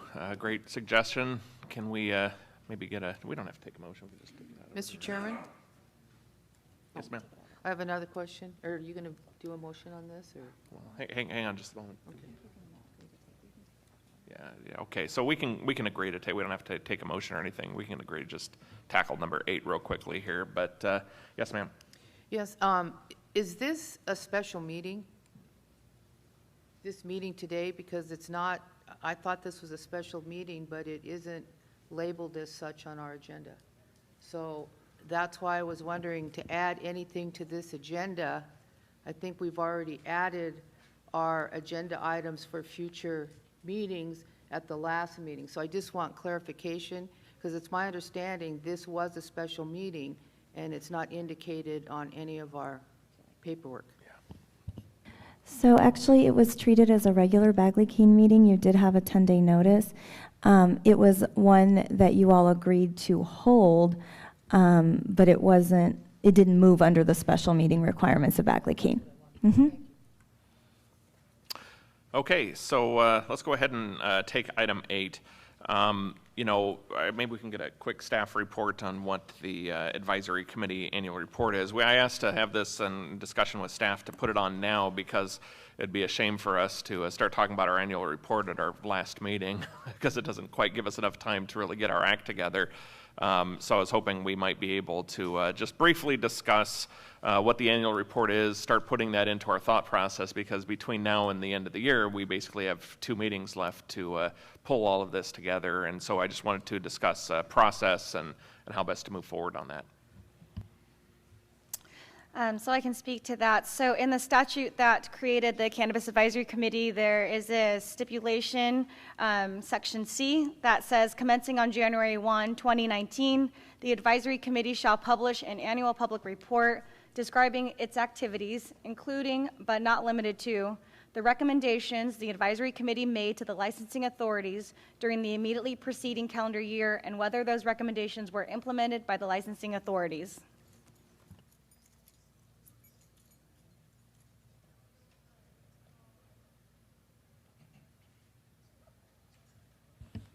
Okay, so any thoughts on that?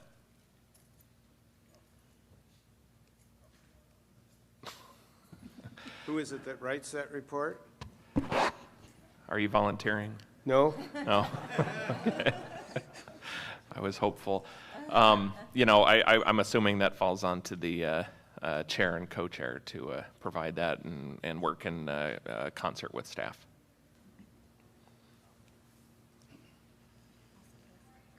Will there be an opportunity for any dissenting opinions to the report? Well, I would hope so. Obviously, this is a report not just by myself and the co-chair. This is a report that is reflective of us. Another option too, and something we can discuss why we're doing it early, is just creating a subcommittee, of members who would be responsible for crafting that report, and then bringing it back to most likely our final meeting in November for discussion and adoption by the full committee. So, my preference is, whatever the will of the committee is. I'm more than happy to create a subcommittee out of this and let those folks move forward and, putting this together, or, doing it with the chair and co-chairs. So it's something for us to figure out today. Just a point of clarification for you, though, in terms of meetings and meeting schedule, if a subcommittee is created and it's more than 2 people, you would then be subject to all the Bagley-Keene rules for the subcommittee, and that subcommittee would have to pretty much work standing alone and then come back to the full committee. Or you could look at something and say for the chair and vice chair to do it, because that would be the equivalent of a subcommittee of 2. Or you can do a larger subcommittee, just be aware that you would still have to follow the Bagley-Keene 10-day notice and those meeting schedules. I have a question about this. I'm wondering if this would be a good opportunity for the chairs of the subcommittees to provide some information to the chair and the vice chair of the overall committee. I think it would kind of streamline the process, and it would take a little burden potentially off of you and Tamar. And as a subcommittee chair, I'd be willing to put together a cultivation report, say, if that was an appropriate way to help get this broader report together. No, that's a great idea. In fact, I'd say that's almost an obligation of the chairs for the subcommittees, right? I mean, you're as familiar with that process as anyone. And again, this is just a report, right? It's not to reiterate positions or anything. It's just to sort of talk about the process, what we've been able to accomplish over the past year, and report out back to the state and the agencies of what the accomplishments and so forth were. So I would hope that that's how the process unfolds. And then, however it's created, whether subcommittee or the chair and co-chair, we synthesize that information into a final report with staff. So, Mr. Chair, yes, Ms. Huffman. I think this is the only advisory committee set up for cannabis. And the item that I want to add has to do with what I hope would be in the report. And I noted that it could include other things beyond the regulatory. And so I wanted an agenda item for us to discuss some of the broad observations and problems that we all know exist in trying to do this work, even though it might not fall directly in our authority. But 3 entities regulating is 3 too many. All of the stuff, the regulations are becoming more burdensome than what we thought they would be. I'm not blaming anybody, but the product is overtaxed, overregulated, and there is no the equity program that I got in for, the lady from Mendocino calls it the black market. I call it the underground market, is flourishing, which is the opposite of what we hoped when the NACP joined in the regulation of cannabis for recreational purposes. We already had it for medicinal purposes. So I'm hoping that this committee will take it upon itself, since we're the only entity that could address some of these things. We have a new governor coming in. I love Jerry. Jerry never liked cannabis, and that's okay. But then we may have an opportunity with a new governor coming in if we were to bite the bullet and talk about things that didn't necessarily fall in our regulatory process, about some problems that we know exist in this industry in regulating it and moving it forward. We might be doing a service to the people of California. So that was going to be, I just made my agenda item. That was going to be my agenda item, but I think it's germane to the report.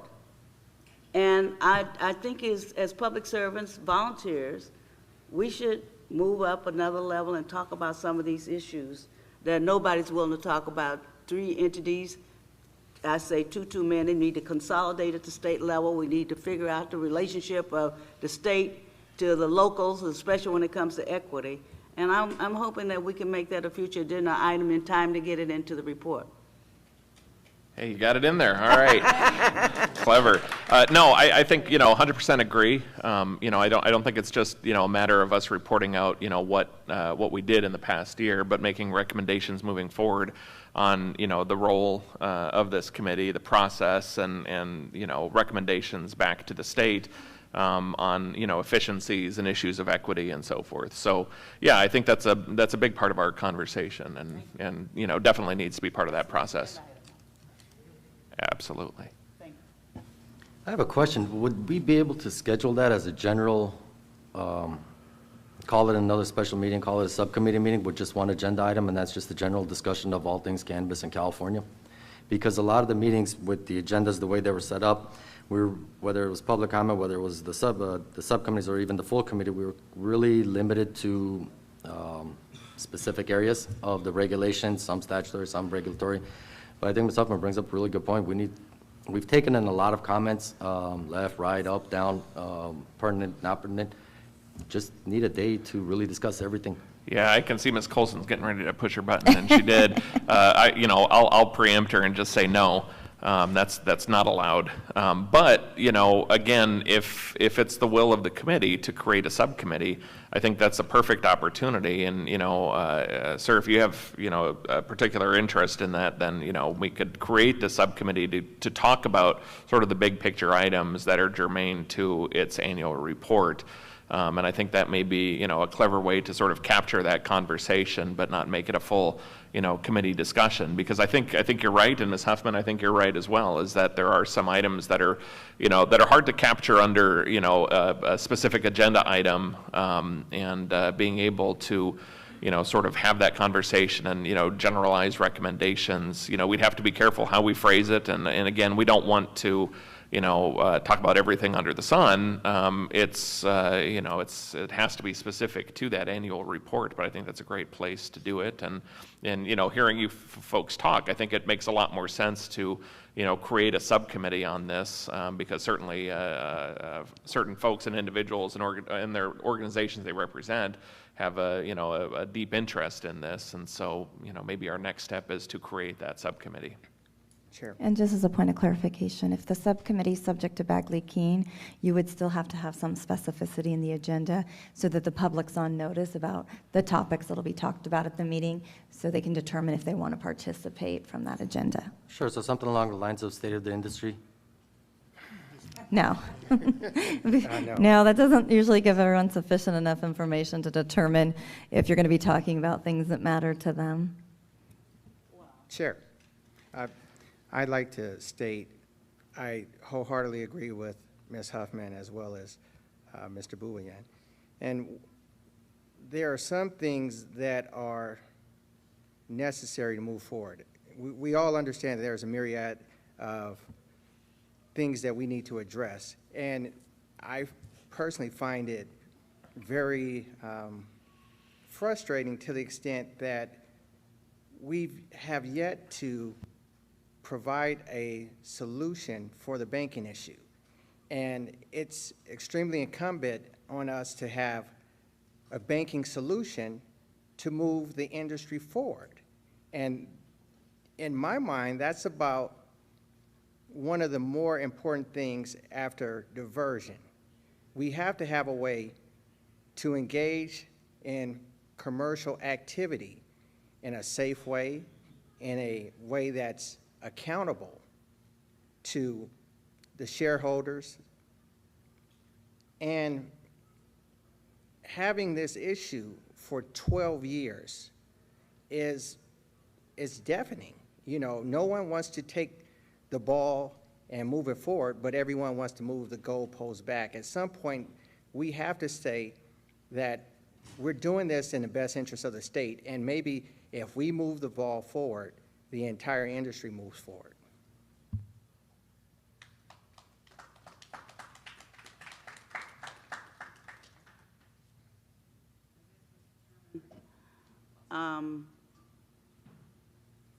Our attorney says we have to be specific as to what we want in a future meeting. I know points I want, and I sort of said them. I mean, I think there's got to be a statewide equity program. I think there has to be some consolidation of the regulatory entities at the state level. I think we have to look at taxation, whether or not we've taxed ourselves out of business and taxed in the underground market. And so maybe we can do a list of those things so that she's comfortable, and other people I know more about some of these issues than I do because they are dealing directly in parts of them. And then maybe we could come in and have a discussion around order, and the public could have a chance to participate. But I think around our report, I think is critical. So I think, what I'm hearing here is a couple of things. One is this may be a good item to bring back at our September meeting. I guess the possible action, because this item is discussion and possible action. And so what I'd like to see us bring back to the future meeting is, and potentially today we could discuss, creating that subcommittee, have those folks start to work on the annual report between now and the September date. And in the interim, you know, it would be, again, if you have specific items that you want, then you could bring those back to the September meeting. Subcommittee could report out. If you're on the subcommittee, then, you know, all the better, Ms. Huffman. You know, because I know you have plenty of time. But, you know, let's, you know, if we could, then bring it back to the September meeting, reach some sort of consensus on what that report and the structure looks like, what the priority items are to continue discussing, and then have that final report, you know, laid out in the November meeting.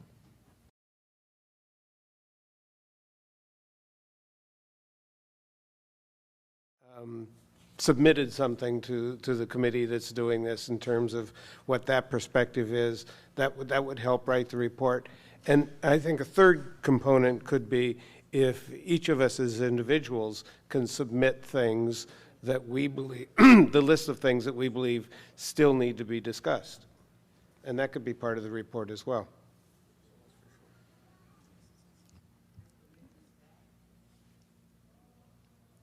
Yeah, I mean, the issue, again, procedurally is just we don't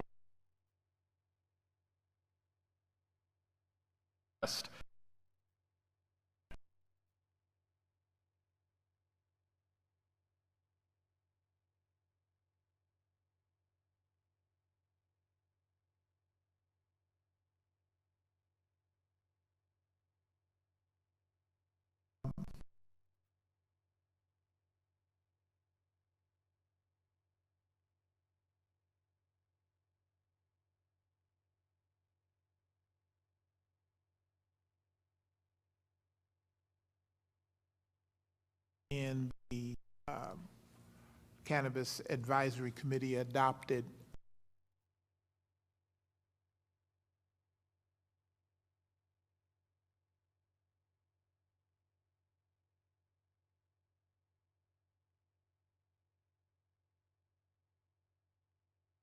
put on the relationship between the advisory board and what is happening in the Native American community.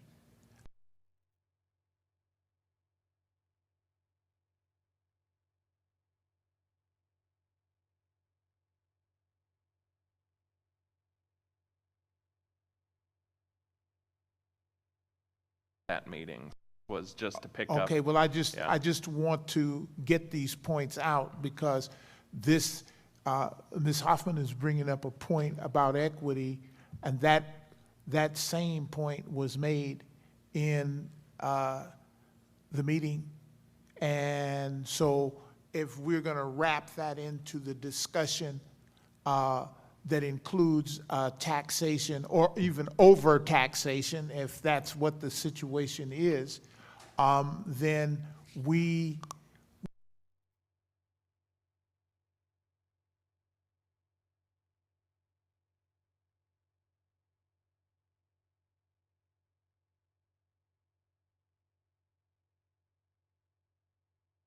sure that the work that we're doing on this advisory committee is reflected in formally and officially before the period told. So I see we are meeting that part of the agenda, but that's kind of where we were then.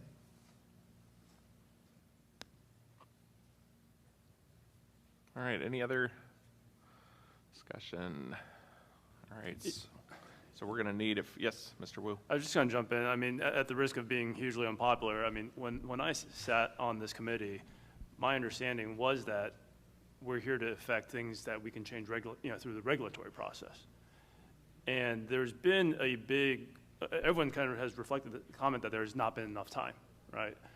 I personally have been a little frustrated in that we're sitting here spending a lot of time talking about statutory things that we cannot affect, when really we should be addressing regulatory, right? Because there's still a whole host of regulatory issues that have not been addressed, but not saying I'm not sympathetic to those statutory issues, but we have zero ability to affect those. We can talk and give our opinions, but ultimately I don't think the regulators were bringing us in for our opinions on statutory things. I would much rather direct the rest of our time and effort on the regulatory. And I mean, the fact that we spent 15 minutes talking about this, of something, it just, every meeting, we spent quite a bit of time fielding comments from the public, right? We know it's very important, right? The statutory stuff is important, but my understanding was that we have zero ability to affect that. That has to go through, votes. That people in California, you get to go vote on that, and if we have to, the next election cycle, we take care of it then. But I'm just expressing my frustration that we're spending a lot of time talking about things that we can't do, and ultimately, every one of us, we have other things to do, and we're spending a lot of time on things that we cannot fix. And I'm just, I'd like to know that I'm actually contributing to something that I can fix. I'd like to make a couple comments.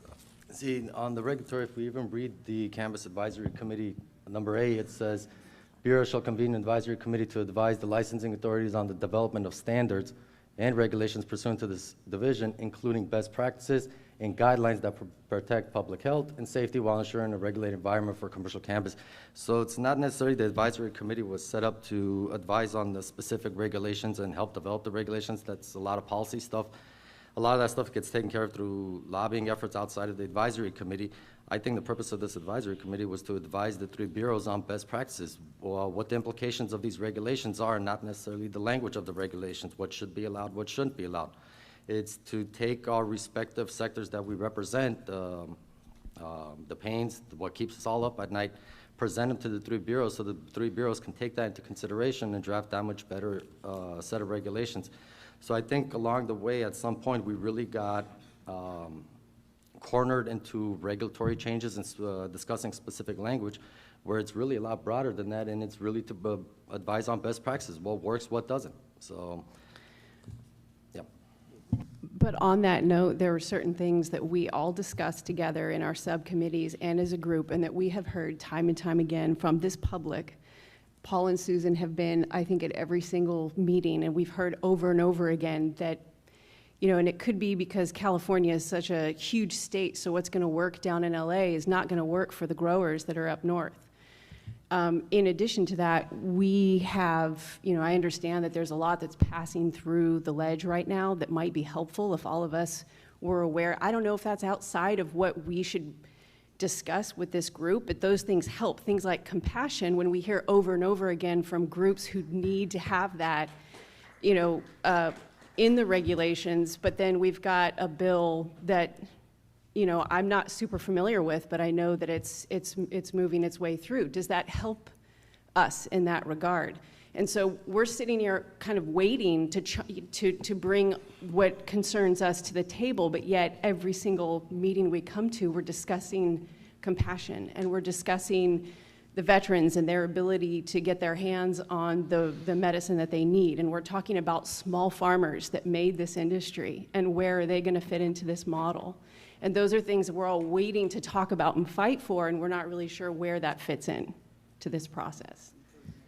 Right, we have a capacity that the bureaus do not have, which is they can't advocate for any statutory changes, but we have the capacity to do that.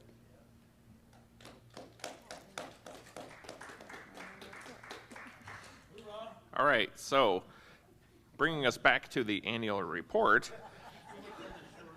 I appreciate everybody's interest here, but we do need to get some sort of motion on this of what we'd like to do on the annual reporting. Is it the preference that we create a subcommittee on this, and that the chairs of the prior subcommittees provide a report at next meeting, to be included into our final report? Not necessarily for discussion, just like here's your submittal. Is that the preference here? Because we're going to need something moved if we're going to start tackling this item. I'd like a question, since your comments there were looking for possibly a report. How robust do you want that report from the committee chairs, right?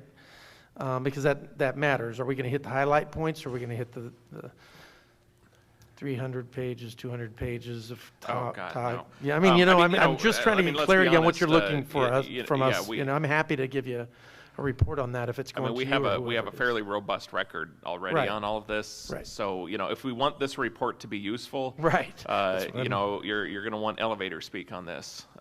You know, not, you know, pages and pages, because again, the folks Right. that, you know, the desks that this lands on, you know, is supposed to help, you know, inform, not, I agree, you know, but some put to people's sleep. definition of a brief are different than other people's. So I'm trying to make sure that when we leave here today, we understand what you're going to be looking for from us, from the chairs. We don't have to come back and have, you know, one that's really robust and one that's, you know, high points and probably some low points. I would imagine we should probably include in that, because you would want to, I think, recommend or have some in your report of things that might have been raised that were not.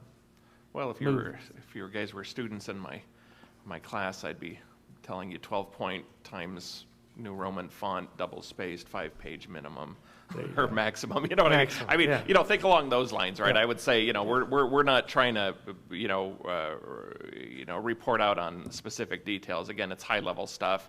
Every committee should be, you know, 2 to 5 pages, is my guess, of information, because anything more than that, and you know, it's just going to get lost in the shuffle. Yeah, what's the timeline we're working with? We have a September meeting, we have a November meeting, and the report is supposed to be out January 1st, right? Correct. Are we shooting for call it a draft by the September meeting, by the November meeting? September meeting, draft from subcommittees to report up, so that the, you know, however the structure is with the subcommittee that gets appointed to create the final report, can consolidate all of that information into its final. Yeah. Does that make sense? Yeah. I was going to say something. I mean, so just as a chair, I am a little concerned, as Mr. Farrow pointed out, of like, what exactly does it involve? You know, the timeline, if there is going to be a subcommittee of what, a week, a 10-day turnaround to be able to give that to the subcommittee. I also understand, you know, we had a full report that was submitted from our subcommittee to the full board. So I'm wondering, why don't we just submit that as opposed to then having to summarize what was already summarized? I mean, it's up to you, right? So each subcommittee had you know, a slightly different way of handling its reporting out. Some were more succinct than others, and so it's you know, it's kind of up to you as if you want to just resubmit and cut and paste, that's fine. And if you think that's sufficient and you have nothing left to add, then, you know, then absolutely, just bring that to the September 15th meeting. Mr. Chair, I think you need a motion. I'm waiting for I one. know you are, and I was trying to decide what motion you need, but you're kind of, so I'm going to recommend that the subcommittees submit their report to this body by the next meeting, and then you appoint the writing committee. Okay, fair enough. That'll at least get some action going here before he has a fit over there. All right. We have a motion. Do we have a second on that? Yes. All right, Mr. Sweeney. Any further discussion? Can we reread the motion? Sorry.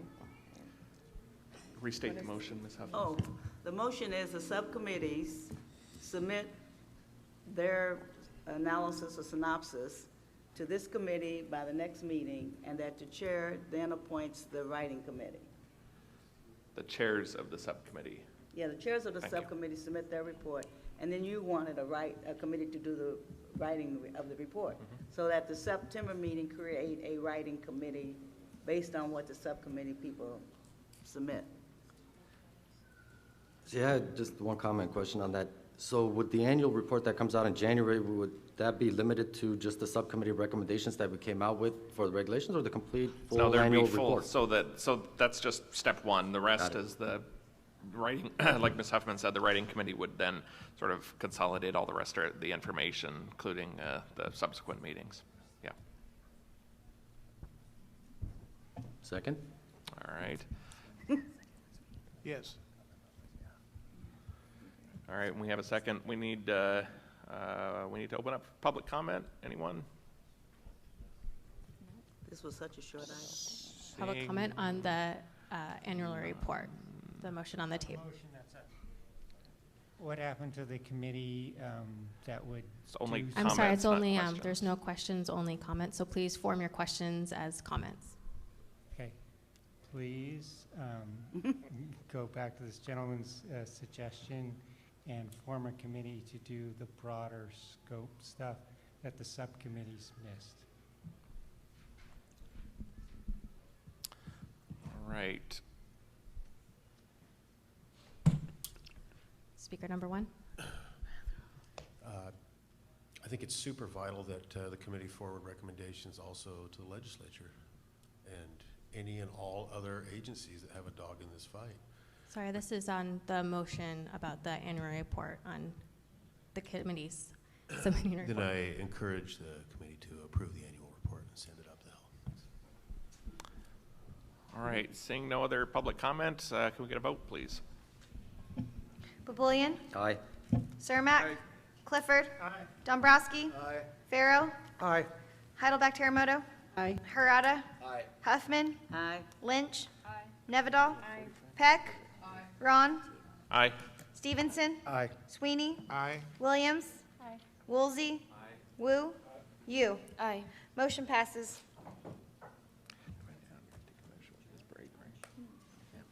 Okay, let's go ahead and break for lunch. Let's come back here at 1:05 exactly. Thank you.